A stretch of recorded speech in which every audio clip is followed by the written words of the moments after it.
ದೇವರಾಗಿರುವ ಯೇಸುಕ್ರಿಸ್ತನ ನಾಮದಲ್ಲಿ ನಿಮ್ಮೆಲ್ಲರಿಗೂ ನನ್ನ ಪ್ರೀತಿಯ ಅಭಿನಂದನೆಗಳು. ದೇವರು ಮತ್ತೊಮ್ಮೆ ಒಂದು ಹೊಸ ಪ್ರಸಂಗಪೀಠ ಕಾರ್ಯಕ್ರಮದ ಮೂಲಕವಾಗಿ ನಿಮ್ಮನ್ನ ಸಂಧಿಸುವುದಕ್ಕೆ ಕೊಟ್ಟಂತಹ ಕೃಪೆಗೋಸ್ಕರವಾಗಿ ಮೊದಲು ಕರ್ತನಿಗೆ ನನ್ನ ಕೃತಜ್ಞತೆಯನ್ನು ಸಲ್ಲಿಸುತ್ತೇನೆ. ಪ್ರತಿ ಬಾರಿ ನಾವು ನೋಡುವಾಗಲೂ ಕರ್ತನು ಒಂದು ನೂತನ ಸಂದೇಶದೊಂದಿಗೆ ನಮ್ಮೊಂದಿಗೆ ಅವರು ಸಂದರ್ಶಿಸಿ ಮಾತಾಡುವವರಾಗಿದ್ದಾರೆ. ಸತ್ಯವಾಗಿಯೂ ಈ ಕಾರ್ಯಕ್ರಮ ನಿಮಗೆ ಬಹಳ ಪ್ರಯೋಜನವಾಗಿದೆ ಎನ್ನುವುದನ್ನು ನೀವು ನಮಗೆ ಬರೆಯುವಂತಹ ಫೀಡ್ಬ್ಯಾಕ್ ಪತ್ರಗಳ ಮೂಲಕವಾಗಿ ನಮ್ಮಿಂದ ಗ್ರಹಿಸಲು ಸಾಧ್ಯವಾಗುತ್ತದೆ. ಅದು ನಮಗೆ ಬಹಳ ಸಂತೋಷ ತರುವಂತದ್ದಾಗಿದೆ. ನಾನು ನಿಮಗೆ ಪ್ರಸಂಗ ಮಾಡುತ್ತಿದ್ದೇನೆ ಎನ್ನುವುದಕ್ಕಿಂತಲೂ ನಾನು ಹಲವು ಸತ್ಯವೇದ ವಾಕ್ಯವನ್ನು ನೆನಪು ಮಾಡಿಕೊಳ್ಳುತ್ತಿದ್ದೇನೆ. ಈ ಸಂದೇಶ ನಿಜವಾಗಿಯೂ ನನಗೂ ಕೂಡ ಪ್ರಯೋಜನವಾಗಿದೆ. ಏಕೆಂದರೆ ಮಾತಾಡುವುದು ನಾನಲ್ಲ, ಪರಿಶುದ್ಧ ದೇವರಾತ್ಮನು. ನೀವು ಯಾವ ರೀತಿ ಕೂತು ಕೇಳುತ್ತೀರೋ, ನೀವು ಪರದೆಯ ಮುಂದೆ ಯಾವ ರೀತಿ ಕೇಳ್ತೀರೋ, ನಾನು ಅದೇ ರೀತಿ ಪರದೆಯ ಹಿಂದೆ ಕುಳಿತು ಕೇಳ್ತೀನಿ. ಆದರೆ ಮಾತಾಡುವುದು ಪರಿಶುದ್ಧ ದೇವರಾತ್ಮನೆನ್ನುವುದು ನನ್ನಿಂದ ಸ್ಪಷ್ಟವಾಗಿ ಗ್ರಹಿಸಲು ಸಾಧ್ಯ. ಇವತ್ತಿನ ಪ್ರಸಂಗವನ್ನು ಗಮನಿಸಿ ಕಿವಿಗೊಟ್ಟು ಕೇಳಿರಿ. ನಿಮಗೆ ಖಂಡಿತವಾಗಿ ಇದರಲ್ಲಿ ಒಂದು ಆಶೀರ್ವಾದವಾಗಿರುವ ವಾಕ್ಯವುಂಟು. ಇವತ್ತು ನಾವು ನೋಡುವುದು ಏನೆಂದರೆ, ಇವತ್ತು ನಮ್ಮ ಧ್ಯಾನಕ್ಕೋಸ್ಕರವಾಗಿ ನಾವು ತೆಗೆದುಕೊಂಡಿರುವಂತಹ ಸತ್ಯವೇದ ವಾಕ್ಯ ಭಾಗ್ಯ ಯೋಹಾನನ ಸುವಾರ್ತ ಪುಸ್ತಕ 16ನೇ ಅಧ್ಯಾಯ 33ನೇ ವಾಕ್ಯ. ಯೋಹಾನ 16ನೇ ಅಧ್ಯಾಯ 33ನೇ ವಾಕ್ಯ. ಅದರಲ್ಲಿ ಏನ್ ಹೇಳುತ್ತದೆ? ನೀವು ನನ್ನಲ್ಲಿದ್ದು ಮನಃಶಾಂತಿಯನ್ನು ಹೊಂದಿದವರಾಗಬೇಕೆಂದು ಇದನ್ನೆಲ್ಲ ನಿಮಗೆ ಹೇಳಿದ್ದೇನೆ. ಲೋಕದಲ್ಲಿ ನಿಮಗೆ ಸಂಕಟ ಉಂಟು, ಧೈರ್ಯವಾಗಿರಿ, ನಾನು ಲೋಕವನ್ನು ಜಯಿಸಿದ್ದೇನೆ ಎಂದು ಹೇಳಿದನು.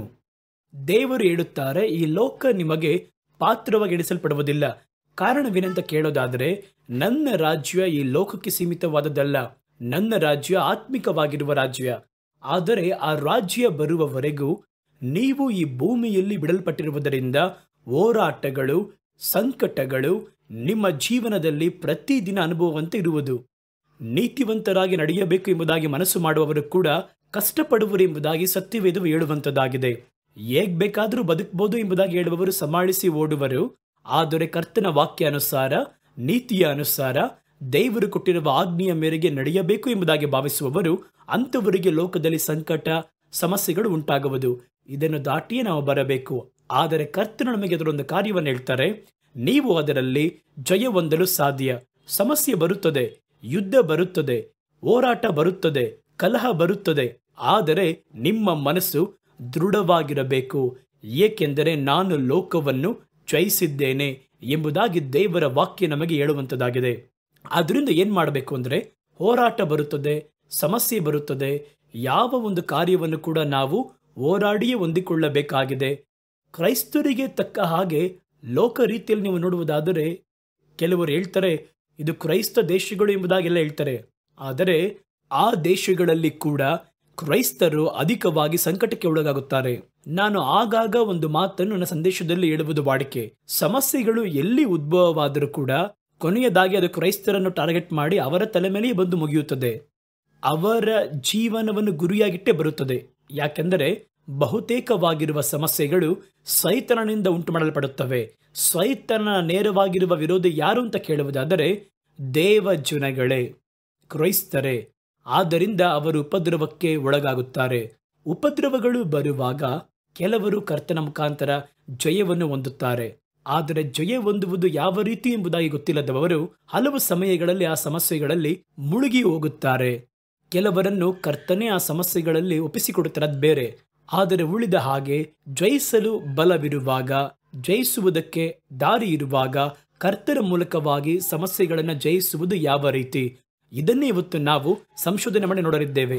ಈ ಸಮಸ್ಯೆಗಳನ್ನು ಯಾವ ರೀತಿ ನಾವು ಜಯಿಸುತ್ತೇವೆ ಎಂದರೆ, ನಮ್ಮ ಒಂದು ಜ್ಞಾನದ ಯುಕ್ತಿಯಿಂದ ಅಲ್ಲ, ಸ್ನೇಹಿತರ ಸಹಾಯದಿಂದ ಅಲ್ಲ, ಹಣದಿಂದ ಅಲ್ಲ, ಅಧಿಕಾರದಿಂದ ಅಲ್ಲ, ಅರಸರು ಅಧಿಕಾರಿಗಳ ಸಹಾಯದಿಂದ ಅಲ್ಲ, ಕರ್ತನ ಮುಖಾಂತರವಾಗಿ ಜಯಿಸುವುದು ಯಾವ ರೀತಿ ಎನ್ನುವುದನ್ನೇ ಇವತ್ತು ನಾವು ನೋಡುವವರಾಗಿದ್ದೇವೆ.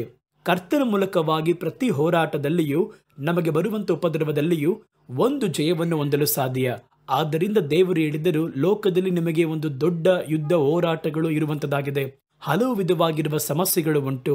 ಸಮಸ್ಯೆಗಳನ್ನು ದಾಟಿಯೇ ಹೋಗಬೇಕು. ಒಂದು ಅಲೆ ಬಂದು ಅದನ್ನು ದಾಟಿದರೆ ಮುಂದಿನ ಅಲೆ ಬರುವಂತದ್ದಾಗಿದೆ. ಸಮುದ್ರವನ್ನು ಈಜುವವನಿಗೆ ಹೆಂಗಿರುತ್ತೆ ನೋಡಿ, ಒಂದು ಅಲೆ ಬಂದು ಅದರ ಮೇಲೆ ಕೈ ಹಾಕಿ ಕಾಲು ಹಾಕಿ ಅದನ್ನು ದಾಟಿದ ಕೂಡಲೇ ಮತ್ತೊಂದು ಬರುತ್ತದೆ. ತಕ್ಷಣ ಮುಂದಿನ ಅಲೆಯನ್ನು ಕೂಡ ದಾಟಿಯೇ ನಾವು ದಡವನ್ನು ಸೇರಬೇಕಾಗಿರುವುದು ಅವಶ್ಯವಾಗಿದೆ. ಕೆಲವರು ಅದನ್ನು ಎದುರಿಸಲಾಗದೆ ಅವರು ಅದರಲ್ಲಿ ಮುಳುಗಿ ಹೋಗುತ್ತಾರೆ, ನಾನು ಹೇಳಿದ ರೀತಿಯಲ್ಲಿ. ಇನ್ನು ಕೆಲವರು ಕರ್ತನು ಅವರನ್ನು ಆ ಸಮಸ್ಯೆಗೆ ಒಪ್ಪಿಸಿಕೊಟ್ಟು ರಕ್ತಸಾಕ್ಷಿಯಾಗಿರ್ತಾರೆ. ಅವರ ರಕ್ತ ಸುರಿಸಲ್ಪಡಬೇಕಾಗಿರುತ್ತದೆ. ಅವರು ಸಾಯುವುದಕ್ಕೂ ಮುಂದಾಗಬಹುದು. ಆದ್ದರಿಂದ ಅವರ ಸಮಸ್ಯೆಯನ್ನು ಜಯಿಸಲಾಗದೆ ಸೋತು ಹೋದರು ಎಂಬುದಾಗಿ ಅದು ಅರ್ಥವಲ್ಲ. ಮರಣ ಕೂಡ ಒಂದು ಜಯವೇ. ಯೇಸು ಆ ರೀತಿ ಹೇಳಿದಲ್ವಾ, ಮರಣವೇ ನಿನ್ನ ಕೊಂಡೆಯಲ್ಲಿ, ಪಾತಾಳವೇ ನಿನ್ನ ಜಯವೆಲ್ಲಿ ಎಂಬುದಾಗಿ. ಹಾಗಾದ್ರೆ ಅದು ಬೇರೆ. ನಾನು ಹೇಳುವುದು ಏನೆಂದರೆ, ಕ್ರೈಸ್ತರ ನಂಬಿಕೆಗೆ ವಿರುದ್ಧವಾಗಿ ಬರುವಂತಹ ಹೋರಾಟಗಳನ್ನು ಕ್ರಿಸ್ತನ ಮೂಲಕ ಜಯಿಸುವುದು ಯಾವ ರೀತಿ? ಹಾಗಾದರೆ ಕರ್ತನು ನಮಗೆ ಒಂದು ವಾಗ್ದಾನವನ್ನು ಕೊಟ್ಟಿದ್ದಾರೆ. ಲೋಕದಲ್ಲಿ ನಮಗೆ ಸಂಕಟ ಉಂಟು. ಇವತ್ತು ಕೆಲವೊಂದು ನೂತನೋಪದೇಶವನ್ನು ಹೇಳ್ತಾರೆ, ಕರ್ತನ ಮಕ್ಕಳಿಗೆ ಉಪದ್ರವವೆಲ್ಲ ಬರುವುದಿಲ್ಲ ಎಂಬುದಾಗಿ. ಅದು ಅವರ ಒಂದು ಅಭಿಪ್ರಾಯ. ಆದರೆ ಯೇಸು ಹೇಳಿದ ನಾವು ಹೇಳಬೇಕಲ್ವಾ? ಯೇಸು ಏನು ಹೇಳಿದ್ದಾರೆ ಅಂತ ನೋಡೋದಾದರೆ, ಲೋಕದಲ್ಲಿ ನಮಗೆ ಸಂಕಟ ಉಂಟು, ಆದರೂ ದೃಢವಾಗಿರಿ, ನಾನು ಲೋಕವನ್ನು ಜಯಿಸಿದ್ದೇನೆ. ಹಾಗಾದರೆ ನನ್ನ ಮೂಲಕ ನೀವು ಜಯವನ್ನು ಹೊಂದಲು ಸಾಧ್ಯ ಎಂಬುದಾಗಿ ಆ ಒಂದು ವಾಕ್ಯದ ಅರ್ಥ. ರೋಮಪುರದವರಿಗೆ ಬರೆದ ಪತ್ರಿಕೆ 8ನೇ ಅಧ್ಯಾಯ 36-37ನೇ ವಾಕ್ಯವು ನಮಗೆ ಈ ರೀತಿಯಾಗಿ ಹೇಳುತ್ತದೆ, ಕ್ರಿಸ್ತನ ಪ್ರೀತಿಯಿಂದ ನಮ್ಮನ್ನು ಅಗಲಿಸುವವರು ಯಾರು?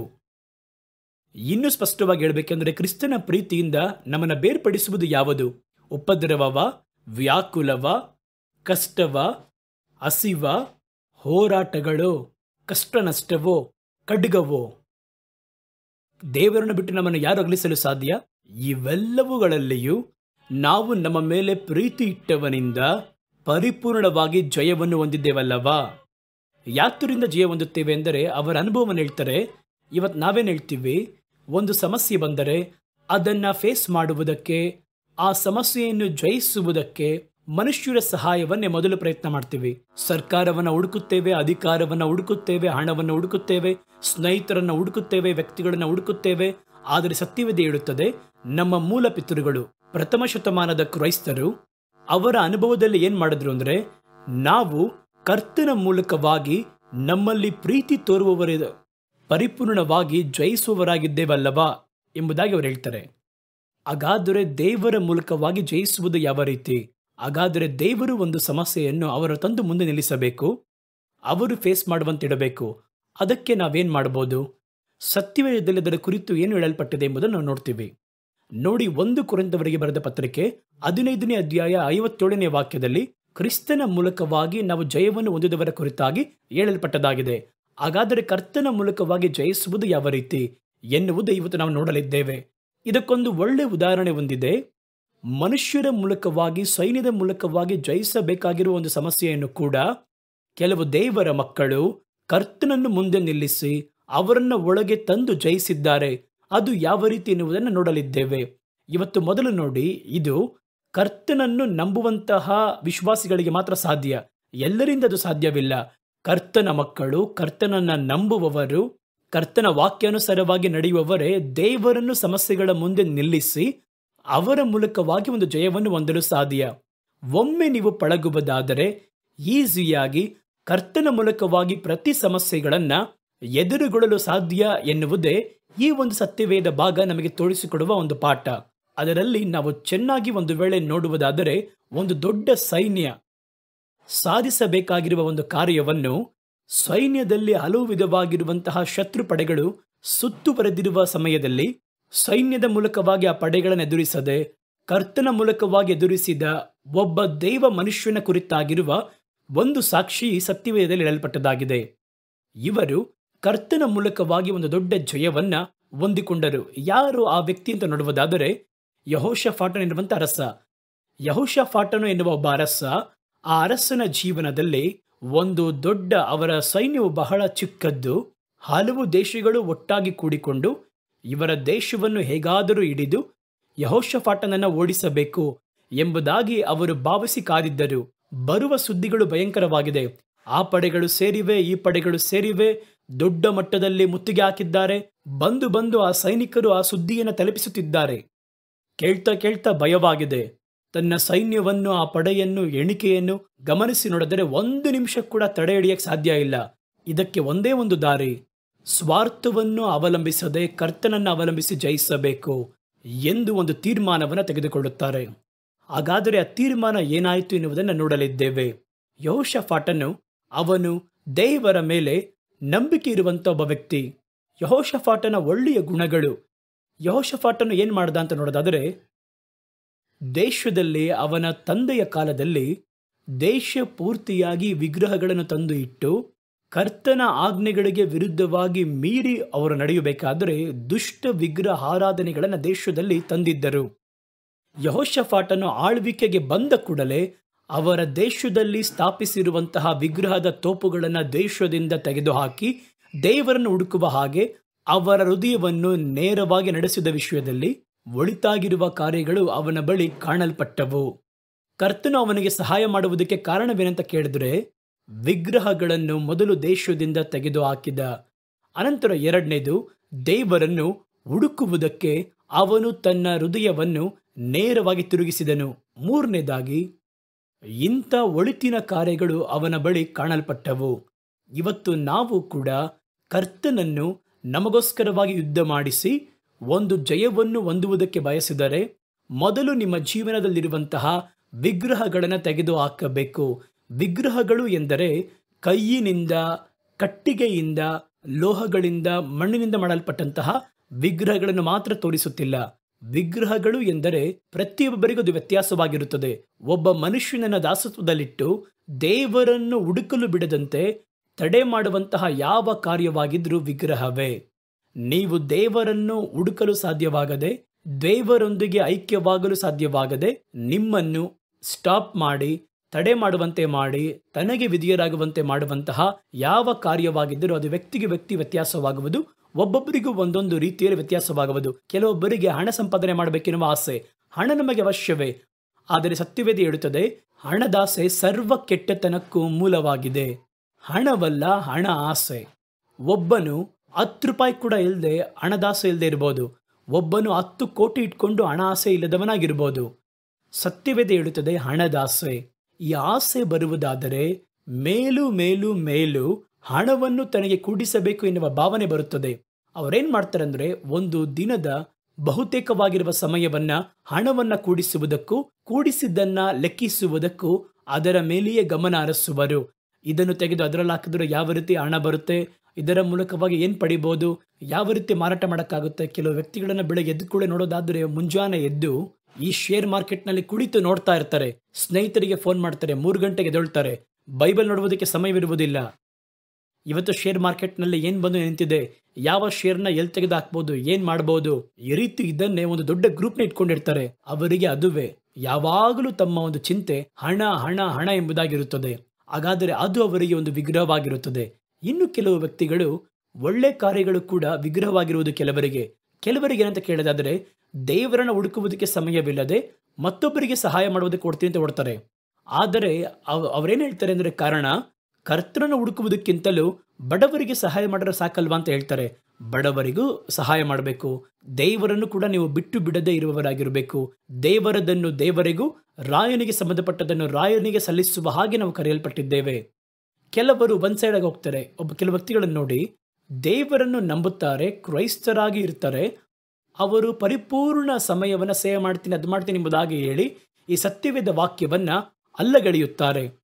ಅವರು ನಮ್ಮನ್ನು ನೋಡಿದ್ರೆ ಕೊರತೆ ಹೇಳ್ತಾರೆ. ಯಾವಾಗ ನೋಡಿದ್ರೆ ಬೈಬಲ್ ಓದ್ತೀನಿ, ವಾಕ್ಯ ಓದುತ್ತೇನೆ, ಆ ರೀತಿ ಎಂಬುದಾಗಿ ಹೇಳ್ತಾರೆ. ಯಾರಿಗಾದರೂ ಒಂದು ಚಿಕ್ಕ ಸಹಾಯ ಮಾಡಿದ್ರೇನಯ್ಯ ಎಂಬುದಾಗಿ ಹೇಳ್ತಾರೆ. ಅವರು ನೋಡಿ ಕೊರತೆ ಹೇಳ್ತಾರೆ.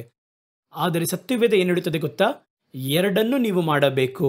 ಮೊದಲನೇದಾಗಿ ನಿನ್ನ ದೇವರಾಗಿರುವ ಕರ್ತನ ಬಳಿಯಲ್ಲಿ ನಿನ್ನ ಪೂರ್ಣ ಹೃದಯದಿಂದಲೂ, ಪೂರ್ಣ ಪ್ರೀತಿಯಿಂದಲೂ, ಪೂರ್ಣ ಬಲದಿಂದಲೂ ಪ್ರೀತಿ ತೋರಿಸಬೇಕು. ಇದುವೇ ಮೊದಲನೇದಾಗಿರುವಂತಹ ಪ್ರಧಾನ ಕಟ್ಟಳೆ. ಇದಕ್ಕೆ ಸಮವಾಗಿರುವಂತಹ ಎರಡನೇ ಆಜ್ಞೆ ಏನಂತ ಕೇಳೋದಾದರೆ, ನೀನು ನಿನ್ನನ್ನು ಪ್ರೀತಿಸುವ ಮೇರೆಗೆ ನಿನ್ನ ನೆರೆಹೊರೆಯವರನ್ನು ಪ್ರೀತಿಸಬೇಕು.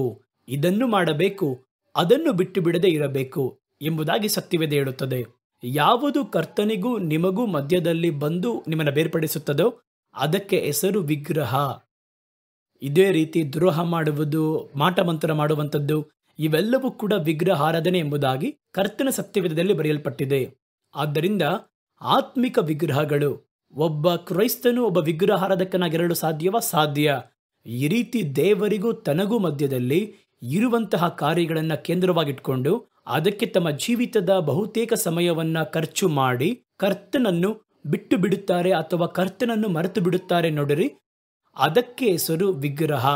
ಹಾಗಾದರೆ ಮೊದಲು ಇವನೇನ್ ಮಾಡ್ತಾನೆ ಅಂದರೆ, ವಿಗ್ರಹ ತೋಪುಗಳನ್ನು ನನಗೂ ದೇವರಿಗೂ ಮಧ್ಯದಲ್ಲಿರುವಂತಹ ಯಾವ ಕಾರ್ಯವಾಗಿದ್ರೂ ಅವೆಲ್ಲವನ್ನು ದೇಶವನ್ನು ಬಿಟ್ಟು ತೆಗೆದುಹಾಕಿ, ತನ್ನ ಹೃದಯದಿಂದ ತೆಗೆದು ಹಾಕಿ, ಅನಂತರ ದೇವರನ್ನ ಹುಡುಕಲು, ಇವೆಲ್ಲವಿದ್ದರೆ ದೇವರನ್ನ ಹುಡುಕಕ್ಕಾಗಲ್ಲ.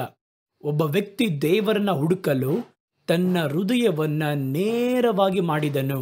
ಹಾಗೆ ದೇವರ ಬಳಿಯಲ್ಲಿ ಕುಳಿತು ದೇವರನ್ನ ಹುಡುಕಬೇಕು. ದೇವರನ್ನ ಹುಡುಕೋದು ಅಂದರೆ ಸುಮ್ಮನೆ ಹುಡುಕೋದಲ್ಲ, ಹುಡುಕಿ ಹುಡುಕಿ ಓದಿ, ದೇವರು ಯಾರು ಎಂಬುದಾಗಿ ಓದಿ ಹುಡುಕಿ ಅವನು ತನ್ನ ಹೃದಯವನ್ನ ನೇರವಾಗಿ ಮಾಡಿಕೊಂಡನು. ಯೆಹೋಷಾಫಾಟನಕ್ಕಿಂತಲೂ ನಿಮಗೆ ವಿಷಯ ಬಹಳ ಸುಲಭ. ಯಾಕೆ ಗೊತ್ತಾ? ಯೆಹೋಷಾಫಾಟನೊಬ್ಬ ಅರಸ, ಆದರೆ ನೀವು ಕರ್ತನಿಂದ ಅಭಿಷೇಕಿಸಲ್ಪಟ್ಟಂತಹ ದೇವ ಮಕ್ಕಳು. ಕರ್ತನ ಆತ್ಮನು ನಿಮ್ಮ ಬಳಿ ಇದ್ದಾರೆ. ನೀವು ದೇವರನ್ನು ಹುಡುಕಬೇಕು ಎಂಬುದಾಗಿ ಬಯಸಿದರೆ ಪರಿಶುದ್ಧಾತ್ಮನು ಪರಿಪೂರ್ಣವಾಗಿ ನಿಮಗೆ ಸಹಾಯವನ್ನ ಮಾಡಿ ನಿಮ್ಮ ಹೃದಯವನ್ನ ದೇವರನ್ನು ಹುಡುಕುವ ಹಾಗೆ ತಿರುಗಿಸುವುದಕ್ಕೆ ಆರಂಭಿಸುತ್ತಾರೆ. ಅದುವೇ ಸತ್ಯವೇದ ಹೇಳುತ್ತದೆ. ಆದರೆ ಯೆಹೋಷಾಫಾಟನು ಏನ್ ಮಾಡ್ದ ಅಂದ್ರೆ, ತಾನಾಗಿ ಇದ್ದು ದೇವರ ಕಾರ್ಯವು ಏನಿದೆ, ಯಾಕೆಂದ್ರೆ ಆ ಕಾಲದಲ್ಲಿ ಸತ್ಯವೇದವೆಲ್ಲವನ್ನ ಕ್ರಿಯೆ ಕೊಟ್ಟು ನೀವು ಪಡೆಯಕ್ಕಾಗಲ್ಲ. ಅದು ಇಲ್ಲೊಂದು ಅಲ್ಲೊಂದು ಎಂಬುದಾಗಿ ಇರ್ತಾ ಇತ್ತು.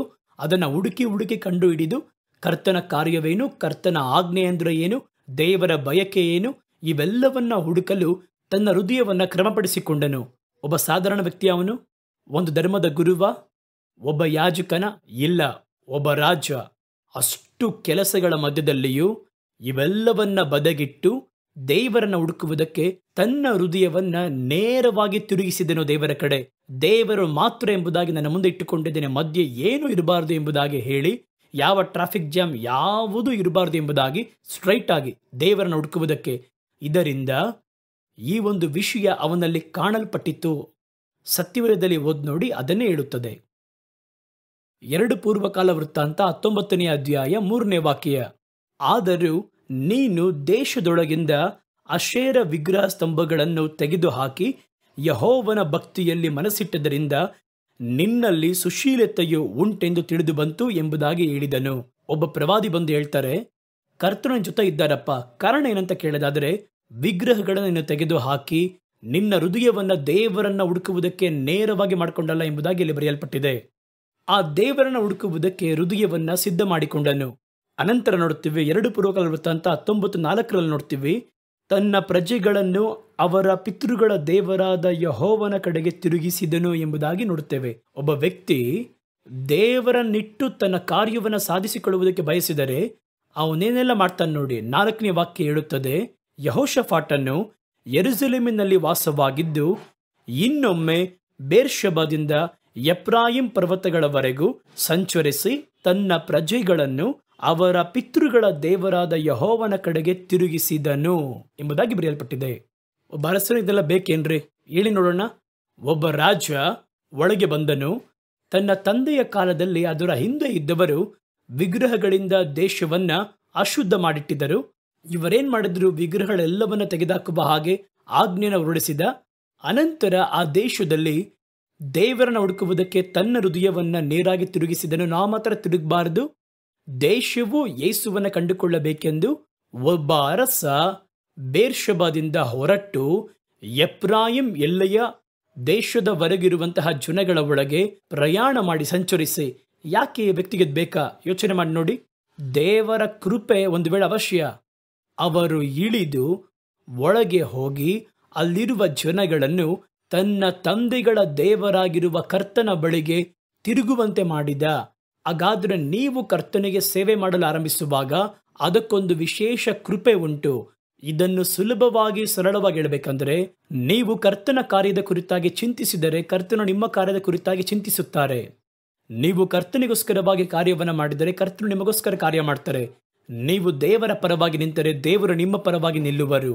ನೀವು ದೇವರಿಗಾಗಿ ಖಡ್ಗವನ್ನು ಹಿಡಿದರೆ ದೇವರು ನಿಮಗಾಗಿ ಖಡ್ಗವನ್ನು ಹಿಡಿಯುವನು. ನೀವು ದೇವರಿಗೋಸ್ಕರವಾಗಿ ನೀವು ನಡೆದರೆ ದೇವರು ನಿಮಗೋಸ್ಕರವಾಗಿ ತನ್ನ ಕೃಪೆಯನ್ನು ಅನುಗ್ರಹಿಸುವನು. ಆದ್ರಿಂದ ನೋಡಿ, ಆ ಮನುಷ್ಯನ ಮನಸ್ಸು, ನನ್ನ ತಂದೆಯಿಂದ ದೇಶವು ಅಶುದ್ಧವಾಗಿದೆ, ನನ್ನ ಪಿತೃಗಳು ಈ ದೇಶವನ್ನ ಅಶುದ್ಧ ಮಾಡಿ ಬಿಟ್ಟಿದ್ದರು, ಜನಗಳು ಆ ನಂಬಿಕೆಯಲ್ಲೇ ಇದ್ದಾರೆ. ಬರೇ ವಿಗ್ರಹವನ್ನು ಮಾತ್ರ ನಿರ್ಮೂಲ ಮಾಡಿದ್ರೆ ಸಾಲಲ್ಲ, ಜನಗಳು ಮಾನಸಾಂತರ ಹೊಂದದೇ ಇರುವ ಪಕ್ಷದಲ್ಲಿ ಬರೀ ದೇವಾಲಯಗಳನ್ನು ಒಡೆಯುವುದು, ವಿಗ್ರಹಗಳನ್ನು ಬೆಂಕಿ ಹಚ್ಚುವುದು, ಎಲ್ಲವನ್ನ ತಳ್ಳುವುದು, ಇದರಿಂದ ಎಲ್ಲ ಒಬ್ಬ ವ್ಯಕ್ತಿಯ ಮನಸ್ಸು ಮಾರ್ಪಡುವುದಿಲ್ಲ. ಆದ್ದರಿಂದ ನಾನೇ ಅಖಾಡ ಕೇಳಿದ್ದು, ಜನಗಳನ್ನ ಸಂಧಿಸಿ ಅವರನ್ನ ಕರ್ತನ ಬಳಿಗೆ ತಿರುಗಿಸುವೆನೆ ಎಂಬುದಾಗಿ ಆ ಒಬ್ಬ ಅರಸನೇ ಬೇರ್ಷೆಬದಿಂದ ಹೊರಟು ಎಫ್ರಾಯಿಂ ಎಲ್ಲೆಯ ದೇಶದವರೆಗೂ ಪ್ರಯಾಣವಾಗಿ ಸಂಚರಿಸಿ ಅಲ್ಲಿರುವ ಜನಗಳಿಗೆಲ್ಲ ಕರ್ತನ ಬಗ್ಗೆ ತಿಳಿಸಿ ಮತ್ತೆ ಅವರನ್ನು ದೇವರ ಬಳಿ ತಿರುಗಿಸಿದ. ನಾವು ಸುಲಭವಾಗಿ ಒಂದು ವಾಕ್ಯದಲ್ಲಿ ಓದಿದ್ವಿ, ಆದರೆ ಅದನ್ನು ಕ್ರಿಯಾತ್ಮಕವಾಗಿ ಯೋಚಿಸುವುದಾದರೆ ಎಷ್ಟು ಕಷ್ಟ ಎಂಬುದಾಗಿ ಅರ್ಥವಾಗುತ್ತದೆ. ನೋಡಿ, ಇವರು ಇಷ್ಟೊಂದು ಕಾರ್ಯಗಳನ್ನು ಮಾಡಿದ್ರು. ತಕ್ಷಣ ದೇಶದ ಮೇಲೆ ಒಂದು ಸಮಸ್ಯೆ ಉಂಟಾಯಿತು. ದೇವರು ಏನ್ ಹೇಳಿದ್ರು ನೋಡಿ, ಇವನೆಷ್ಟೇ ಒಳ್ಳೆಯವನಾಗಿದ್ರು ಕೂಡ, ದೇವರಿಗಾಗಿ ಕಾರ್ಯವನ್ನು ಮಾಡಿದ್ರು ಕೂಡ, ದೇವರ ಮಕ್ಕಳಾಗಿದ್ದರೂ ಕೂಡ ಲೋಕದಲ್ಲಿ ನಿಮಗೆ ಸಂಕಟ ಉಂಟು. ಅದಕ್ಕಾಗಿ ಸಂಕಟ ಬರಲ್ಲ ಅಂತಲ್ಲ, ಅದು ಬರುತ್ತೆ, ಜಯಿಸುತ್ತೀರಾ, ಅದುವೇ ಅದರಲ್ಲಿ ಮುಖ್ಯ. ದೇವರ ಮಕ್ಕಳಿಗೆ ಬಹಳ ಉಪದ್ರವಗಳು ಬರುತ್ತದೆ, ಆದರೆ ಜಯಿಸುತ್ತಾರೆ. ಜಯಿಸುತ್ತಾ ನೀವು ಬಲಿಷ್ಠರಾಗಿ ಮಾರ್ಪಡುತ್ತೀರಾ. ಗಾಳಿಯಲ್ಲಿ ಅಲ್ಲಾಡುವಂತಹ ಮರವೇ ಬಲವಾಗಿರುವ ವೃಕ್ಷವಾಗಿ ಮಾರ್ಪಡುತ್ತದೆ. ಗೊತ್ತಾ ನಿಮಗೆ? ಸುಮ್ಮನೆ ನೀವು ಮನೆಯಲ್ಲಿಟ್ಟು ಬೆಳೆಸುವಂತ ಮರಕ್ಕೂ ಕಾಡಿನಲ್ಲಿರುವಂತಹ ಮರಕ್ಕೂ ಏನು ವ್ಯತ್ಯಾಸ? ಕಾಡಿನಲ್ಲಿರುವ ಮರ ಮಳೆ, ಗಾಳಿ, ಸುಂಟರ್ ಗಾಳಿ ಎಲ್ಲವನ್ನ ಸಹಿಸಿಯೇ ಅದು ಆಕಾಶವನ್ನ ತಲುಪುವ ರೀತಿಯಲ್ಲಿ ಬೆಳೆದು ಬಲಿಷ್ಠವಾಗಿ ಬೆಳೆದು ಕಾಡಿನಲ್ಲಿ ಬೆಳೆದು ನಿಂತಿರುತ್ತವೆ. ಆ ರೀತಿ ಬೆಳೆಯುತ್ತದೆ. ಹಾಗಾದರೆ ಒಬ್ಬ ವ್ಯಕ್ತಿಗೆ ಸಂಕಟ ಅವಶ್ಯ, ಅದನ್ನೇ ದೇವರು ಹೇಳ್ತಾ ಇದ್ದಾರೆ. ಆದರೆ ಸಂಕಟ ಬರುತ್ತದೆ. ಇವನಿಗೂ ಒಂದು ಸಂಕಟ ಬಂದಿತ್ತು. ಏನು ಬಂತಂತೆ ನೋಡಿರಿ, ಬಹಳ ಅರಸರು ಕೂಡಿಕೊಂಡು ಇವನಿಗೆ ವಿರುದ್ಧವಾಗಿ ಯುದ್ಧವನ್ನು ಮಾಡಲು ಬಂದರು. 2 ಪೂರ್ವಕಾಲ ವೃತ್ತಾಂತ 20ನೇ ಅಧ್ಯಾಯ 1ನೇ ವಾಕ್ಯ ಹೇಳುತ್ತದೆ. ಇದಾದ ಮೇಲೆ ಮೋವಾಬಿಯರು, ಅಮ್ಮೋನಿಯರು, ಮೆಗೋನ್ಯರಲ್ಲಿ ಕೆಲವರು ಯೆಹೋಷಾಫಾಟನಿಗೆ ವಿರೋಧವಾಗಿ ಯುದ್ಧಕ್ಕೆ ಬಂದರು ಎಂಬುದಾಗಿ ವಾಕ್ಯ ಹೇಳುತ್ತದೆ. ಲೋಕದಲ್ಲಿ ನಮಗೆ ಸಂಕಟ ಉಂಟು ಅಂತ ಹೇಳಿದ್ದಾರಾ? ಇವನು ದೇವರ ಮನುಷ್ಯನಾಗಿದ್ನ? ಇವಾಗ ನೋಡಿ, ಎಲ್ಲರೂ ಕೂಟವಾಗಿ ಕೂಡಿಕೊಂಡರು. ಮೋಬಿಯರು ಒಂದ್ ಕಡೆ, ಅಮ್ಮೋನಿಯರು ಒಂದ್ ಕಡೆ, ಅವರೊಂದಿಗೆ ಮೆಗೂನ್ಯರು ಕೂಡ ಒಂದು ಕಡೆ. ಇವರೆಲ್ಲರೂ ಯೆಹೋಷಾಫಾಟನಿಗೆ ವಿರುದ್ಧವಾಗಿ ಯುದ್ಧ ಮಾಡುವುದಕ್ಕೆ ಬಂದರು. ಯೆಹೋಷಾಫಾಟನ ಮನಸ್ಸು, ಅವನ ಮನುಷ್ಯ ತಾನೇ, ಭಯ ಹಿಡಿದುಕೊಂಡಿತ್ತು. ಈ ಒಂದು ಸುದ್ದಿ ಒಬ್ಬೊಬ್ಬರಾಗಿ ಬಂದು ಹೇಳ್ತಾ ಇದ್ದಾರೆ, ಅಯ್ಯೋ, ಆ ಒಂದು ಗುಂಪಿನಲ್ಲಿ ಮೋವಾಬೋಗ್ ಸೇರಿದ್ರಂತೆ, ಆ ಒಂದು ಗುಂಪಲ್ಲಿ ಅಮ್ಮೋನಿಯರು ಭಾಗವಹಿಸಿದ್ರಂತೆ, ಸೈನ್ಯದೊಂದಿಗೆ ಬರ್ತಾ ಇದ್ದರಂತೆ, 3 ದೇಶದ ಸೈನ್ಯದವರು ಕೂಡಿಕೊಂಡ್ರಂತೆ. ಯೆಹೋಷಾಫಾಟನ ಹೃದಯವನ್ನು ಭಯವು ಹಿಡಿಯಿತು. 2 ಪೂರ್ವಕಾಲ ವೃತ್ತಾಂತ 20ನೇ ಅಧ್ಯಾಯ 2 ಅದನ್ನೇ ಹೇಳುತ್ತದೆ. ದೂತರು ಬಂದು ಯೆಹೋಷಾಫಾಟನಿಗೆ, ಮಹಾಸಮೂಹವು ನಿನಗೆ ವಿರುದ್ಧವಾಗಿ ಲವಣ ಸಮುದ್ರದ ಆಚೆಯಲ್ಲಿರುವ ಅರಾಮ್ ಪ್ರಾಂತದ ಕಡೆಯಿಂದ ಬಂದು, ಯಾಕೆಂದ್ರೆ ಸಿರಿಯವೇ ಆಗ ದೊಡ್ಡ ದೇಶವಾಗ, ಅಮೋನ್ಯರು, ಮೋವಾಬಿಯರು, ಮೇಗ್ಯಾನ್ಯರು ಇವರೆಲ್ಲರನ್ನ ದಾಟಿ ಸಿರಿಯರು ದೊಡ್ಡ ಸೈನ್ಯವಾಗಿದ್ದಾರೆ. ಕೆಲವರು ಬಂದು ಯೆಹೋಷಾಫಾಟನಿಗೆ, ನೋಡಿ 3 ಪಡೆಗಳಿದ್ವು ಅಂತ ಕೇಳ್ತಾ ಇದ್ದೀರಾ, ಸುದ್ದಿಗಳು ಬರ್ತಾನೆ ಇದೆ, ನಿನಗೆ ವಿರುದ್ಧವಾಗಿ ಜನ ಸಮೂಹವು ನಿಂತು ಲವಣ ಸಮುದ್ರದ ಆಚೆ ಸಿರಿಯದಿಂದ ಕೂಡ ಬರುತ್ತಿದ್ದಾರೆ. ಇಗೋ, ಅವರು ಎಂಗೇದಿ ಎನಿಸಿಕೊಳ್ಳುವ ಅಚೆಚೋನ್ ತಮಾರಿನಲ್ಲಿರುತ್ತಾರೆ ಎಂಬುದಾಗಿ ತಿಳಿಸಿದರು. ಇವನಿಗೆ ಭಯ ಬಂದಿತ್ತು. ಇದನ್ನು ಕೇಳ್ಪಟ್ಟಾಗ ಯೆಹೋಷಾಫಾಟನಿಗೆ ಏನ್ ಮಾಡಬೇಕು ಗೊತ್ತಾಗ್ತಿಲ್ಲ. ತನ್ನ ಪಡೆ ಬಹಳ ಚಿಕ್ಕದ್ದು. ಅವರೊಂದಿಗೆ ಹೋಲಿಕೆ ಮಾಡಿ ನೋಡಿದ್ರೆ, ಸಿರಿಯರು ಒಂದು ಕಡೆ, ಮೋವಾಬಿಯರು ಒಂದು ಕಡೆ, ಅಮ್ಮೋನಿಯರು ಒಂದು ಕಡೆ, ಮೇಗ್ಯಾನ್ಯರು ಒಂದು ಕಡೆ, 4 ಸೈನ್ಯಗಳು, 4 ದೇಶದ ಸೈನ್ಯ. ಇದು ಚಿಕ್ಕ ದೇಶ. ಇವಾಗೇನು ಮಾಡುವುದು ಅವನಿಗೆ ಏನು ಅರ್ಥ ಆಗ್ತಾ ಇಲ್ಲ. ಬಹಳ ಅವನು ಸಂಕಟಪಟ್ಟ. ಈಗ ತನ್ನ ಸ್ವಾರ್ಥವನ್ನ ಆಧರಿಸಿ ಯುದ್ಧವನ್ನ ಮಾಡುವುದಕ್ಕೆ ದಾರಿನೇ ಇಲ್ಲ. ಬೇರೆ ಪಡೆಗಳನ್ನ ಅವನು ಹುಡುಕುವುದಕ್ಕೂ ದಾರಿ ಇಲ್ಲ. ಅದರಲ್ಲಿ ಅವನಿಗೆ ಬಯಕೇನೂ ಇಲ್ಲ. ಒಂದೇ ಕಾರ್ಯವನ್ನ ಮಾಡ್ದ, ಇದನ್ನೇ ನೀವು ಮಾಡಲಿದ್ದೀರಾ. ಈ ರೀತಿ ಸಮಸ್ಯೆಗಳು ನಿಮ್ಮಿಂದ ಎದುರಿಸಲಾಗದೆ ಬರುವ ಪರಿಸ್ಥಿತಿಯಲ್ಲಿ, ಸಮಸ್ಯೆಗಳು ಒಟ್ಟಿಗೆ ಕೂಡಿ ಬಂದು ನಿಲ್ಲುವಾಗ, ನಿಮ್ಮಿಂದ ಕ್ರಿಯೆ ಮಾಡುವುದಕ್ಕೆ ಸಾಧ್ಯವಿಲ್ಲ ಎಂಬುದಾಗಿ ಬಯಸುವಾಗ ಯೆಹೋಷಾಫಾಟನ ಒಂದು ಕಾರ್ಯವನ್ನ ಮಾಡ್ದ. ಅವನು ಯಾರನ್ನು ಕರೆದು ಆಲೋಚನೆ ಮಾಡಲಿಲ್ಲ.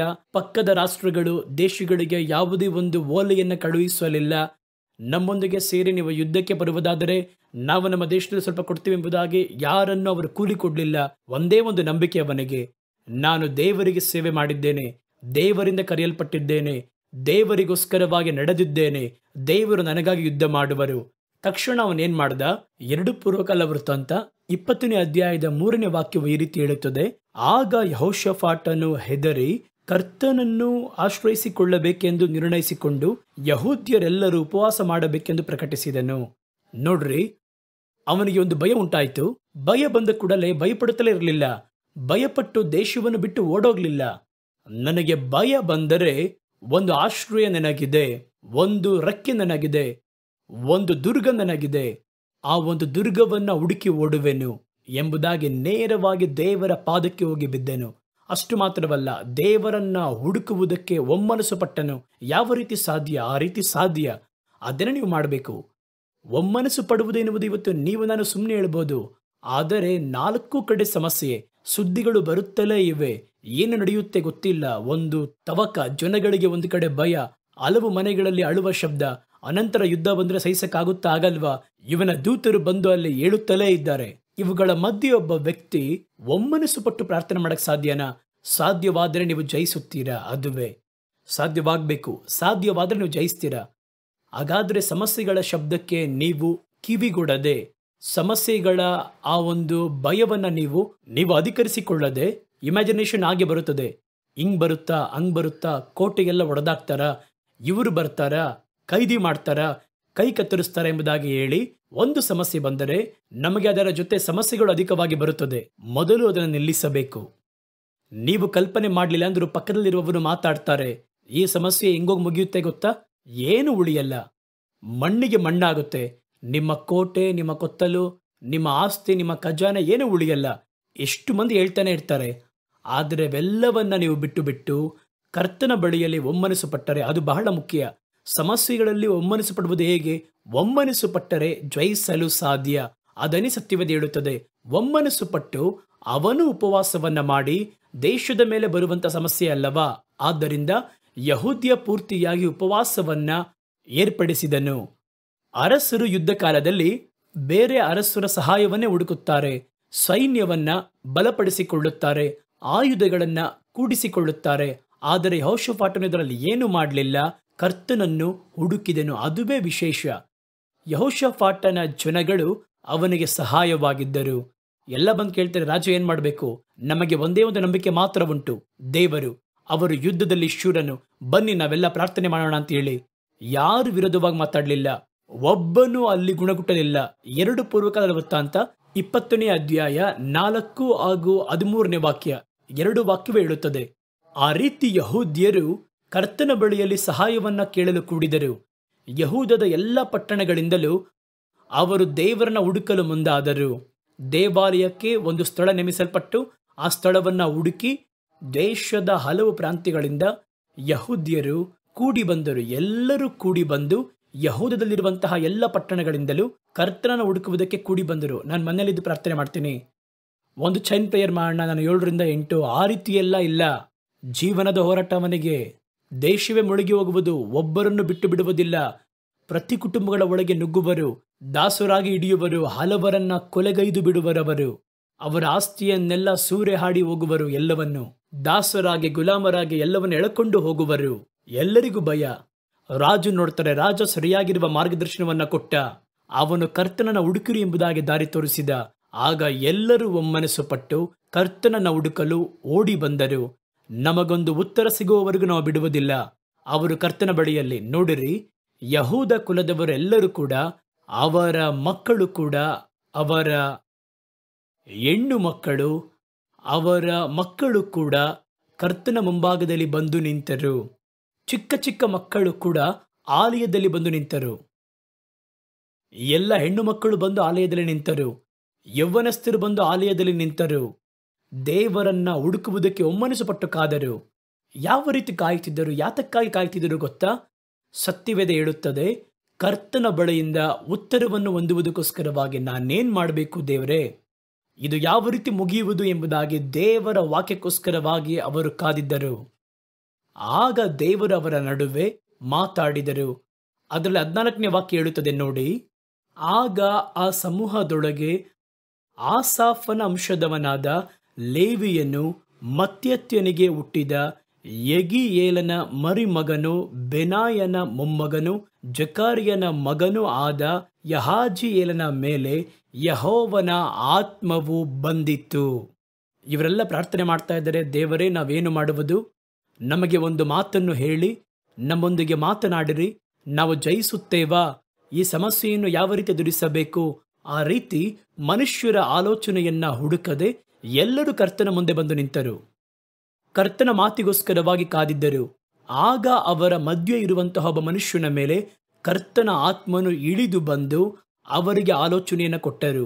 ಈ ಸಮಯದಲ್ಲಿ ಮನುಷ್ಯರು ಇಂಥ ಸಮಸ್ಯೆಗಳು ಬರುವಾಗ ನೋಡುವಾಗ ಮನುಷ್ಯರು ತಾವಾಗಿ ಬಂದು ನಿಮಗೆ ಆಲೋಚನೆ ಕೊಡ್ತಾರೆ. ಅದು ಪರಿಪೂರ್ಣವಾಗಿ ನಿಮ್ಮನ್ನು ಬಲಹೀನಪಡಿಸುವಂತ ಆಲೋಚನೆ ಅಂತಿರುತ್ತದೆ. ಯೋಬನಿಗೆ ಇದೇ ರೀತಿ ಸಮಸ್ಯೆ ಬಂತು. ಯೋಬನು ಬಂದು ಕಾದಿದ್ದಾರೆ. ಸ್ನೇಹಿತರು ಬಂದರು. ನೋಡಿ, ಒಂದು ಒಂಟೆ ತಂದು ಕಾರ್ ತೆಗೆದುಕೊಂಡು ಬಂದು ಕೂತವನಲ್ಲಿ ಅಷ್ಟು ದೂರ ಬಂದು ಅವರಿಗೆ ಪ್ರಯಾಣವನ್ನ ಮಾಡಿ ಬಂದು ಅವರ ಬಳಿ ಬಂದು ಅವರಿಗೆ ಬುದ್ಧಿಯನ್ನು ಹೇಳಿ ಅಡ್ವೈಸ್ ಅನ್ನು ಮಾಡಿ, ನೀನು ಯಾವುದೋ ಮರೆಯಾಗಿರುವ ಪಾಪ ಮಾಡಿದ್ದೀಯಾ, ಅಷ್ಟೇ ಮುಗಿತು ಎಂಬುದಾಗಿ ಇರುವ ನಂಬಿಕೆಯನ್ನು ಕೂಡ ಹಾಳು ಮಾಡುವ ರೀತಿಯಲ್ಲಿ ಮಾತಾಡಿದರು. ಆ ರೀತಿಯಲ್ಲಿ ಜನಗಳು ಬಾರದೆ ಕರ್ತನು ಅದರ ಕುರಿತು ಏನು ಮಾತಾಡುತ್ತಾರೆ ಅದನ್ನು ಹುಡುಕಬೇಕು. ಕರ್ತನು ಈ ಒಂದು ಸಮಸ್ಯೆಯಲ್ಲಿ ಯಾವ ಆಲೋಚನೆಯನ್ನು ಕೊಡುತ್ತಾರೆ, ನಾವು ಮಾಡುವ ಹಾಗೆ ಯಾವ ಆಜ್ಞೆ ಕೊಟ್ಟಿದ್ದಾರೆ, ಆದ್ದರಿಂದ ಅವರು ಒಮ್ಮನಸ್ಸು ಪಟ್ಟು ಕಾದಿದ್ದರು. ಬೇರೆ ಯಾವ ಕಲ್ಪನೆಗೂ ಸ್ಥಳ ಕೊಡಬಾರದು, ಮನುಷ್ಯನ ಶಬ್ದಕ್ಕೂ ಸ್ಥಳ ಕೊಡಬಾರದು. ಆಗ ಕರ್ತನ ದೇವರಾತ್ಮನು ಹೇಳಿದರು. ಈಗ ಕರ್ತನು ಪ್ಯೂರ್ ಆಗಿ ಮಾತಾಡ್ತಾರೆ. ನೋಡಿ, ಉಪದ್ರವದಲ್ಲಿದ್ದಾರೆ ಅವರು. ಸುಮ್ಮನೆ ಏನು ಕರ್ತನು ಮಾತಾಡ್ತಾರೆ ಎಂಬುದಾಗಿ ಮಾತಾಡಬಾರದು. ಸ್ವಲ್ಪ ತಪ್ಪಿದ್ರು ಮರಣ. ದೇವರಾತ್ಮನು ಹಿಡಿದು ಬಂದು ಮಾತಾಡಿದರು. ಆಗ ಅವನು ಮಾತಾಡಿದ, ಸಕಲ ಯಹೂದ್ಯ ಜನಾಂಗದವರೇ, ಯೆರೂಸಲೇಮಿನ ಪ್ರಜೆಗಳೇ, ಅರಸನಾಗಿರುವ ಯೆಹೋಷಾಫಾಟನೇ, ಕೇಳಿರಿ. ನೀವು ಆ ಹೇರಳವಾಗಿರುವ ಜನಸಮೂಹಕ್ಕೆ ಭಯಪಡದೆ, ದೇವ್ರು ಹೇಳಿದ್ರೆ ಮುಗೀತು. ದೇವ್ರು ಹೇಳಿದ್ರೆ ಮುಗೀತು. ಇನ್ನು ಮುಂದೆ ನೀವು ಭಯಪಡದೆ ಕಳವಳಗೊಳ್ಳದೆ ಇರಿ ಎಂಬುದಾಗಿ ಕರ್ತನು ನಿಮಗೆ ಹೇಳುತ್ತಾರೆ. ಈ ಒಂದು ಯುದ್ಧ ನಿಮ್ಮದಲ್ಲ, ದೇವರದು. ಯಾಕೆಂದರೆ ದೇವರ ಸಮಸ್ಯೆಯನ್ನು ನೀವು ನಿಮ್ಮ ಸಮಸ್ಯೆ ಎಂಬುದಾಗಿ ತೆಗೆದುಕೊಂಡಿದ್ದೀರಾ. ಆದ್ದರಿಂದ ನಿಮ್ಮ ದೇವರು ನಿಮ್ಮ ಸಮಸ್ಯೆಯನ್ನು ತಮ್ಮ ಸಮಸ್ಯೆ ಎಂಬುದಾಗಿ ತೆಗೆದುಕೊಂಡರು. ಅದುವೇ ರಾಜ ಹೋದ ಅಂದ್ರೆ ರಾಜ ಮಾತ್ರ ಹೋಗ್ತಾರಷ್ಟೇ.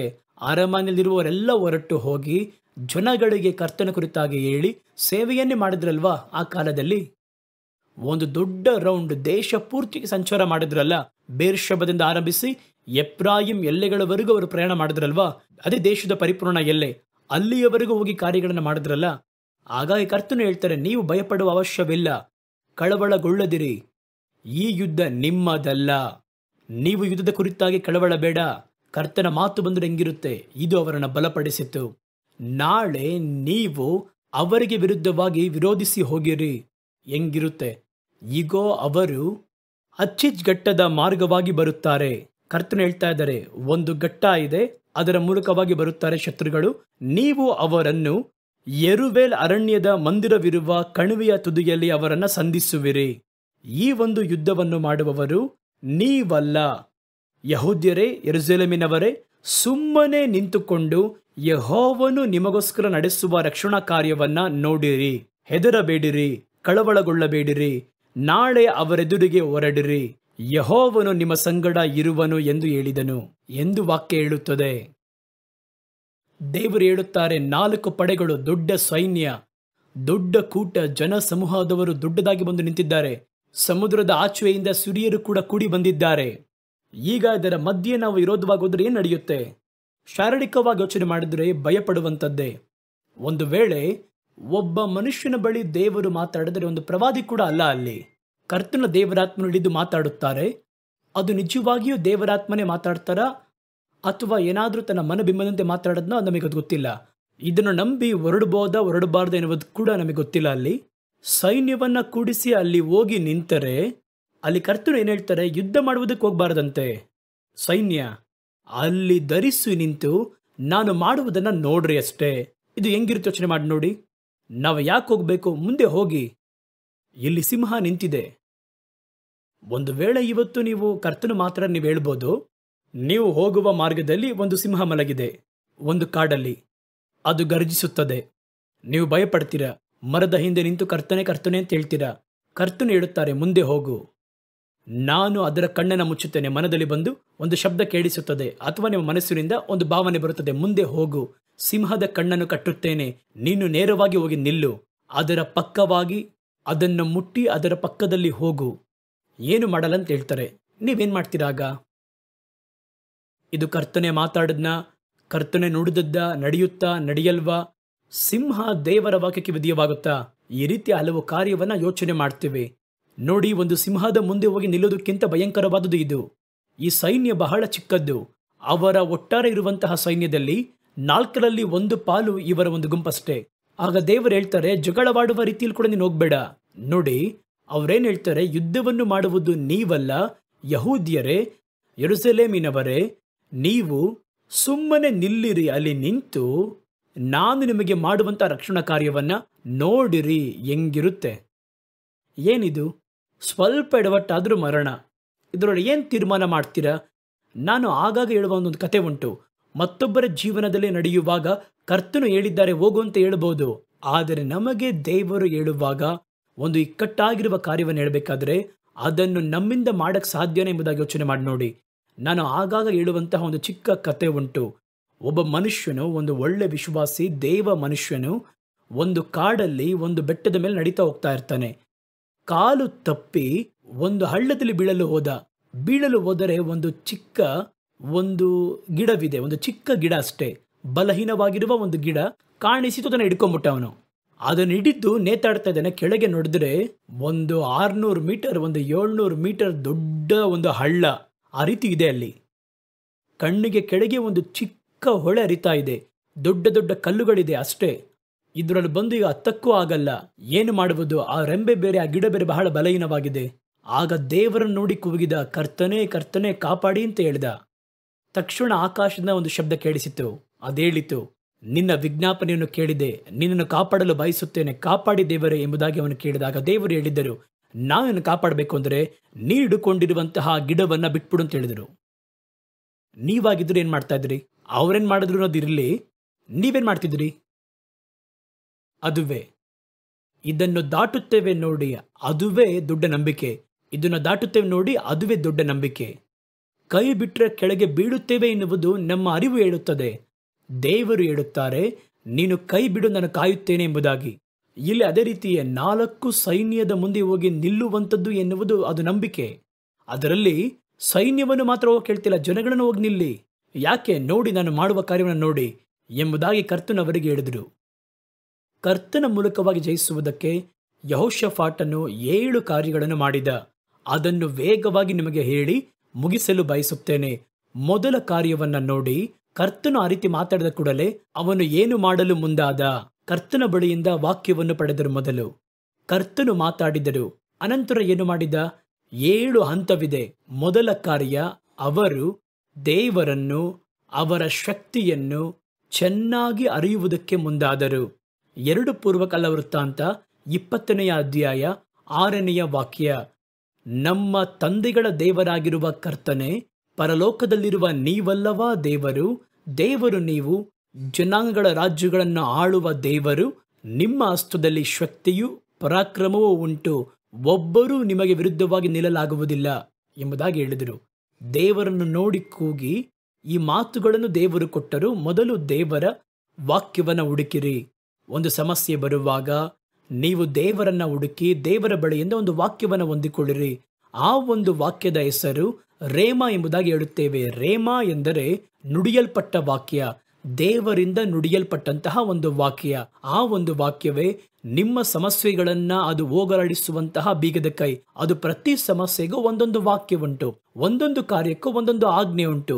ಅದನ್ನು ನೀವು ದೇವರ ಬಳಿಯಲ್ಲಿಯೇ ವಿಶೇಷವಾಗಿ ಪ್ರತ್ಯೇಕವಾಗಿ ಕೇಳು ಪಡೆದುಕೊಳ್ಳಬೇಕು. ಅದನ್ನು ಬಿಟ್ಟು ನೀವೇ ಹೋಗಿ ಹೋರಾಡುವುದಾದರೆ ಒಂದು ವೇಳೆ ಜಯಿಸಬಹುದು, ಹಲವು ಸಮಯಗಳಲ್ಲಿ ನೀವು ಜಯಿಸಲಾಗದೆ ಸಮಸ್ಯೆಗಳಲ್ಲಿ ಮುಳುಗಿ ಕೂಡ ಹೋಗ್ಬೋದು. ಇದನ್ನು ಹೊಂದುವುದಕ್ಕೆ ಸ್ವಲ್ಪ ನಾವು ಕಾದಿರಬೇಕು.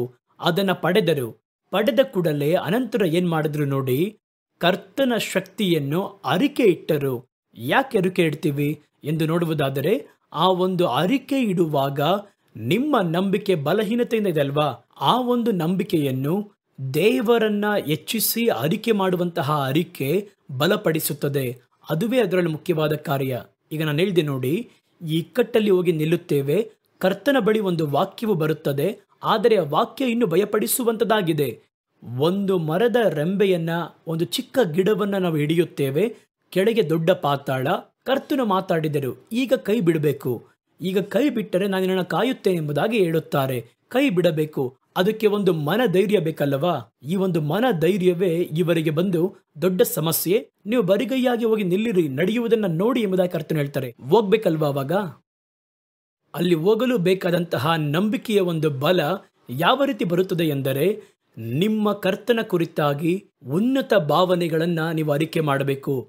ಇದಕ್ಕೊಂದು ಒಳ್ಳೆ ಉದಾಹರಣೆ ಹೇಳ್ಬೇಕಂದ್ರೆ, ದಾವೀದನು ಗೋಲಿಯಾತನನ್ನು ಎದುರಿಸಲು ಹೊರಟಾಗ ಆಗ ಅವನಿಗೆ ಬಹಳ ತಡೆಗಳು ಬಂತು. ಅರಸನೇ ಪರ್ಸನಲ್ ಕರೆದು ಹೇಳ್ತಾರೆ, ಏನಪ್ಪ ನೀನು ಗೋಲಿಯಾತನ್ನು ವಿರೋಧಿಸುವುದು ಸರಿಯೇ, ನೀನು ಕುರಿ ಕಾಯುವ ಒಬ್ಬ ವ್ಯಕ್ತಿ ಎಂಬುದಾಗಿ ಹೇಳಿರುವರು. ನೀನು ಕುರಿ ಕಾಯುವಂತ ಹುಡುಗ, ನಿನಗೆ ಯುದ್ಧ ಕೂಡ ಗೊತ್ತಿಲ್ಲ. ಗೋಲಿಯಾತನು ಚಿಕ್ಕ ಪ್ರಾಯದಿಂದಲೇ ಯುದ್ಧ ವೀರನು. ಅವನಿಗೆ ಗೊತ್ತಿಲ್ಲದಿರುವಂತಹ ಯುದ್ಧ ಕಲಿಯ ಇಲ್ಲ. ಗೋಲಿಯಾತನಿಗೆ ತಮ್ಮ ಬೇರೆ ಇದ್ದ, ಸತ್ಯವೇದ ಹೇಳುತ್ತದೆ. ಅವರಿಬ್ಬರು ಕೂಡ ಯುದ್ಧ ಮಾಡುವುದು ಮಾತ್ರವೇ ಅವರ ಒಂದು ಕಾರ್ಯ. ಅಷ್ಟು ಮಾತ್ರವಲ್ಲ, ಅವರು ಬಲಿಷ್ಠನಾಗಿರುವ ದೈತ್ಯ ಶರೀರ, ಅವನ ವಿರೋಧಿಸುವುದಕ್ಕೆ ನಿನ್ನಿಂದ ಆಗಲ್ಲ ಎಂಬುದಾಗಿ ವಿರೋಧವಾಗಿರುವ ಕಾರ್ಯವನ್ನು ಹಾಕಿದ್ರು. ಆ ರೀತಿ ಬರುವಾಗ ಅವನ ಸಹೋದರರು ಕರೆದು ಅವನನ್ನು ಖಂಡಿಸಿದರು. ನಿನ್ನ ಅಧಿಕ ಪ್ರಸಂಗಿತನವನ್ನ ಮಾಡಿಕೊಂಡು ಅರಸನನ್ನು ಹೋಗಿ ನೋಡುತ್ತೇನೆ, ಗೋಲಿಯಾತ್ ಯಾರು ಗೊತ್ತಾ ನಿನಗೆ? ಎಲ್ಲಿ ಬಂದೆ? ಊಟ ಕೊಡಕ್ ಬಂದೆ, ಊಟ ಕೊಟ್ಬಿಟ್ಟು ಹೋಗ್ತಾ ಇರಬೇಕು ಎಂಬುದಾಗಿ ಬೈದ್ರು, ಹೇಳಿದ್ರು. ಗೋಲಿಯಾತನ ಮುಂದೆ ಹೋಗಿ ನಿಲ್ತೀಯಲ್ಲ, ನೀನು ವಿರೋಧಿಸಲು ಸಾಧ್ಯವ ಅಂತ ಕೇಳಿದ್ರು. ತಕ್ಷಣ ಅವರಲ್ಲಿಂದ ದಾಟಿ ಹೋದರು. ಅರಸನ ಬಳಿ ಹೋಗಿ ಹೇಳಿದ್ರು, ಅರಸನೇ ನಾನು ಹೋಗ್ತೇನೆ ಎಂಬುದಾಗಿ ಹೇಳಿದರು. ರಾಜ ಇವನಿಗೆ ತಕ್ಷಣ ಯುದ್ಧ ವೀರರಿಗೆ ಇರುವಂತಹ ಉಪಕರಣಗಳನ್ನು ಕೊಟ್ಟರು. ಧರಿಸಿಕೊಂಡು ಕೈಯಲ್ಲೆಲ್ಲವನ್ನು ಇಟ್ಕೊಂಡ್ರು. ಇವರು ಚಪ್ಪಲಿ ಹಾಕಿ ನಡೆಯುತ್ತಾರೆ, ಅವರಿಗೆ ಚಪ್ಪಲಿ ಹಾಕಿ ನಡೆಯಕ್ಕೆ ಬರಲ್ಲ. ಯಾಕಂದರೆ ಕುರಿ ಕಾಯುವ ಹುಡುಗ ಅಲ್ವಾ? ಯಾಕಂದರೆ ಆ ಕಾಲದಲ್ಲಿ ಈ ಚಪ್ಪಲಿ ಎಲ್ಲ ಈಗಿನ ಕಾಲದಲ್ಲಿ ಸಿಗುವ ಹಾಗೆ ಸಿಗ್ತಾ ಇರಲಿಲ್ಲ. ಆಗ ಅವ್ರು ಹೇಳ್ತಾರೆ, ಈ ಒಂದು ಯುದ್ಧ ವೀರರ ಶೂ ಹಾಕಿಕೊಂಡು ನಡೆಯುವಂಥದ್ದು ನನಗೆ ಅದು ತರಬೇತಿ ಇಲ್ಲ ಎಂಬುದಾಗಿ ಹೇಳ್ತಾರೆ. ಹೆಂಗಿರುತ್ತೆ ಯೋಚನೆ ಮಾಡಿ ನೋಡಿ. ಅವನು ಹೇಳುತ್ತಾನೆ, ಅವನು ಸಾಧಾರಣವಾಗಿರುವಂಥ ವ್ಯಕ್ತಿಯಲ್ಲ, ನೀ ನೆನೆಸುವಂತೆ ಅಲ್ಲ, ಅವನು ಭಯಂಕರವಾದವನು. ಈ ಹಲವು ಕಾರ್ಯಗಳು ಬಂದ ಕೂಡಲೇ ದಾವೀದನು ಏನ್ ಮಾಡ್ದ ನೋಡಿ, ಅವನೊಳಗೆ ಬಿತ್ತಲ್ಪಟ್ಟಂತಹ ಭಯವನ್ನ ಜಯಿಸುವುದಕ್ಕೆ ದೇವರ ಮಕ್ಕಳು ಏನು ಮಾಡಿದರು ನೋಡಬೇಕು. ಮನುಷ್ಯರು ಏನ್ ಮಾಡ್ತಾರೆ ಗೊತ್ತಾ? ಒಂದು ಭಯ ಬಂದರೆ ಶಬ್ದವಾಗಿ ಹಾಡಾಡುವುದಕ್ಕೆ ಮುಂದಾಗ್ತಾರೆ.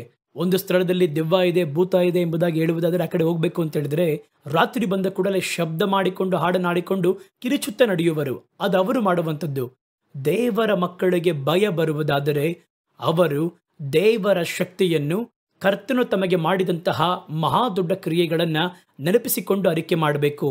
ಯಾಕೆ ಅರಿಕೆ ಮಾಡ್ತಾರೆ ಅಂದ್ರೆ, ಅದು ಇವರ ಬಲಹೀನತೆಯನ್ನ ಬಲಿಷ್ಠವಾಗಿ ಮಾರ್ಪಡಿಸುತ್ತದೆ, ಅವರ ನಂಬಿಕೆಯನ್ನ ದೃಢಪಡಿಸುವಂತದ್ದಾಗಿರುತ್ತದೆ. ದಾವೀದನಿಗೆ ಆ ರೀತಿ ಹೇಳಿದ ಕೂಡಲೇ ದಾವೀದ ಏನ್ ಮಾಡ್ದ ಗೊತ್ತಾ? ನಿಮ್ಮ ದಾಸನು ಒಂದು ದಿನದಲ್ಲಿ ಮಂದೆಯನ್ನು ಕಾಯುತ್ತಿದ್ದಾಗ ಒಂದು ಸಿಂಹ ನನ್ನ ಕುರಿಯಲ್ಲಿ ಒಂದನ್ನು ಹಿಡಿದುಕೊಂಡಿತ್ತು. ಆಗ ನಿನ್ನ ದಾಸನಾಗಿರುವ ನಾನೇ ನನ್ನ ಕೈಗಳಿಂದ ಆ ಸಿಂಹವನ್ನ, ಒಂದು ಕುರಿಮರಿಯನ್ನ ಸೀಳುವ ಹಾಗೆ ಸೀಳಿ ಹಾಕಿ ಆ ಕುರಿಯನ್ನು ಅದರ ಬಾಯಿಂದ ತಪ್ಪಿಸಿದೆ. ನನ್ನ ಚಿಕ್ಕ ಹುಡುಗನೇ, ದೊಡ್ಡ ಸಿಂಹವನ್ನು ನೋಡಿ ಭಯಪಟ್ಟು ಓಡ್ಲಿಲ್ಲ. 100 ಕುರಿ ಇರುವ ಕುರಿಯಲ್ಲಿ ಒಂದನ್ನು ಹಿಡಿತಲ್ಲ ಎಂಬುದಾಗಿ ಅಲ್ಲಿ ನಾನು ಕಾಯ್ತಾನೂ ಇರಲಿಲ್ಲ. ನಾನು ಒಬ್ಬೊಂಟಿಗನಾಗಿ ನಿಂತು ಹೋರಾಡಿದೆ. ಆಗ ನನ್ನ ಕೈಯಲ್ಲಿ ಆಯುಧವಿಲ್ಲ, ಖಡ್ಗವಿಲ್ಲ, ಏನೂ ಇಲ್ಲ, ಕವಣೆ ಕೂಡ ನನ್ನ ಕೈಯಲ್ಲಿ ಇರಲಿಲ್ಲ. ಬರಿಗೈಯಲ್ಲಿ ಯುದ್ಧವನ್ನು ಮಾಡಿದೆ. ಕರ್ತನು ನನಗೆ ಅದರಲ್ಲಿ ಸಹಾಯ ಮಾಡಿದ್ರು. ಅವನು ಹೇಳುವಾಗ, ಆ ಕಾರ್ಯವನ್ನು ನೆನಪು ಮಾಡಿಕೊಳ್ಳುವಾಗ ಅವನಿಗೆ ಏನಾಯಿತು ಅಂತ ನೋಡೋದಾದ್ರೆ, ಅದನ್ನು ಮತ್ತೆ ತನ್ನ ಮೆಮೊರಿಯಲ್ಲಿ ತರುವಾಗ ಆ ನಂಬಿಕೆ ಉಜ್ಜೀವಿಸವಾಯಿತು. ಮತ್ತೊಮ್ಮೆ ಒಂದು ದೊಡ್ಡ ಮನುಷ್ಯನ ಹಾಗೆ 10 ಪಟ್ಟು ಬಲಿಷ್ಠವಾಗಿರುವ ಒಂದು ಕರಡಿ ಬಂದು ನನ್ನ ಕುರಿಯನ್ನು ಹಿಡಿದುಕೊಂಡಿತ್ತು. ಆಗ ಕೂಡ ನಿನ್ನ ದಾಸನು ನಾನೇ ವೈಯಕ್ತಿಕವಾಗಿ ನಿಂತು ಕರಡಿಯೊಂದಿಗೆ ಯುದ್ಧ ಮಾಡಿ ಆ ಕುರಿಯನ್ನು ಕಾಪಾಡಿದೆ. ಅವುಗಳಲ್ಲಿ ಒಂದಂತೆ ಈ ಗೋಲಿಯಾತನಿರುವನು ಎಂಬುದಾಗಿ ಹೇಳಿದ. ಯಾಕೆ ಈ ರೀತಿ ಅರಿಕೆ ಮಾಡ್ತಾರೆ ಅಂದ್ರೆ, ಆ ರೀತಿ ಅರಿಕೆ ಮಾಡುವಾಗ ಮುಂದೆ ಅವರು ಹೋಗ್ಬೇಕಲ್ಲ, ಅದಕ್ಕೆ ಬೇಕಾದಂತಹ ನಂಬಿಕೆಯ ಬಲವನ್ನು, ಆರೋಗ್ಯವನ್ನು ಈ ಅರಿಕೆ ನಮಗೆ ಕೊಡುವಂಥದ್ದಾಗಿರ್ತದೆ. ನೀವು ಮಾಡಬೇಕು. ಕರ್ತನ ಒಂದು ಕಾರ್ಯವನ್ನು ಹೇಳಿದರು, ಅದನ್ನು ಮಾಡಬೇಕಲ್ವಾ? ನಾಳೆ ಹೊರಟು ಹೋಗಿ ಯುದ್ಧಕ್ಕೆ ನಿಲ್ಲಬೇಕಲ್ವಾ? ಅದಕ್ಕೆ ಒಂದು ದಿಲ್ ಬೇಕಲ್ವಾ? ಅದು ಎಲ್ಲಿಂದ ಸಿಗುತ್ತದೆ ಅಂದರೆ, ನೀವು ತಕ್ಷಣ ದೇವರ ಮಹತ್ವಗಳನ್ನು ಮೊದಲು ಹೇಳಿದ್ರೆ. ಪ್ರಾಕ್ಟಿಕಲ್ ಆಗಿ ನಿಮಗೆ ಹೇಳ್ತಾ ಇದ್ದೀನಿ. ಒಂದು ಸಮಸ್ಯೆ ಬಂದಿತ್ತು.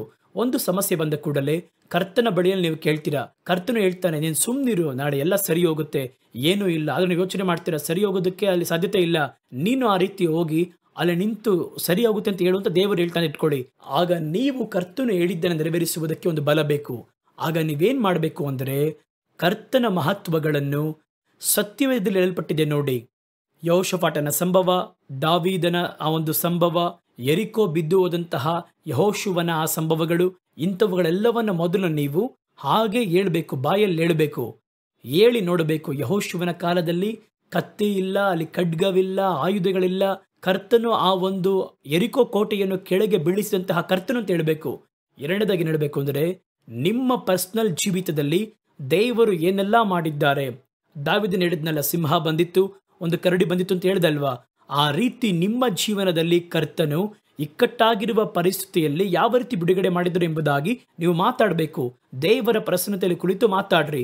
ನೀವು ಮಾತಾಡಬೇಕು. ಯಾಕೆ ಅಂದರೆ, ಇವರು ಕರ್ತನ ಬಳಿಯಲ್ಲಿ ಹೇಳುವ ರೀತಿಯಲ್ಲಿ ಹೇಳ್ತಾರೆ. ಕರ್ತನಿಗೆ ಗೊತ್ತಿಲ್ವಾ, ನಾನು ಯುದ್ಧ ಮಾಡಿದೆ, ಅವರನ್ನು ಬಿಡುಗಡೆ ಮಾಡಿದೆ, ಕೆಂಪು ಸಮುದ್ರವನ್ನು ವಿಭಾಗ ಮಾಡಿದೆ. ಕರ್ತನ ಬಳಿ ಹೇಳ್ತಾ ಇಲ್ಲ.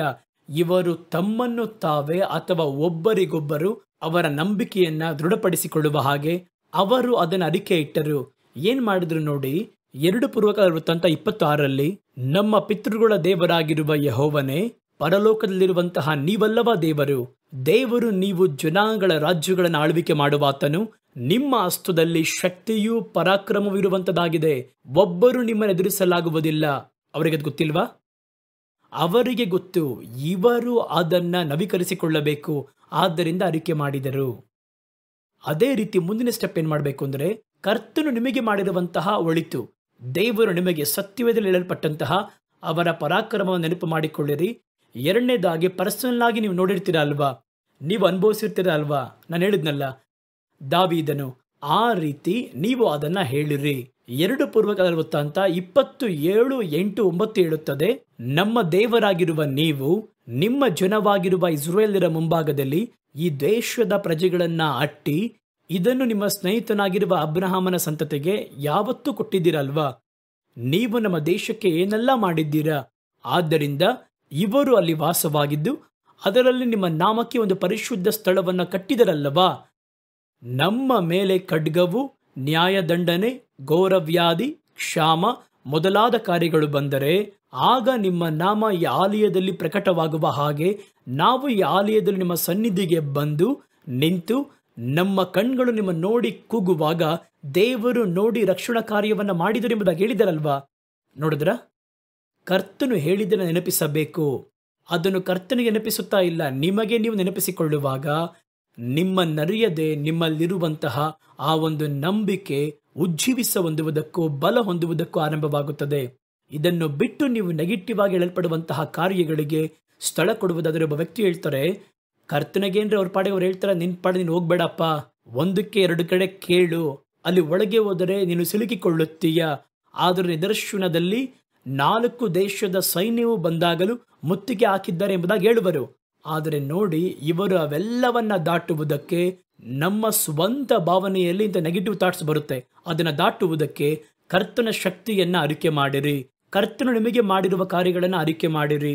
ಕರ್ತನು ನಿಮಗೆ ವಾಗ್ದಾನ ಮಾಡಿದ್ರಲ್ಲ, ಅದನ್ನು ನೆನಪು ಮಾಡಿಕೊಳ್ಳಿರಿ, ಅದನ್ನು ನೆನಪಿಸಿಕೊಂಡರವರು.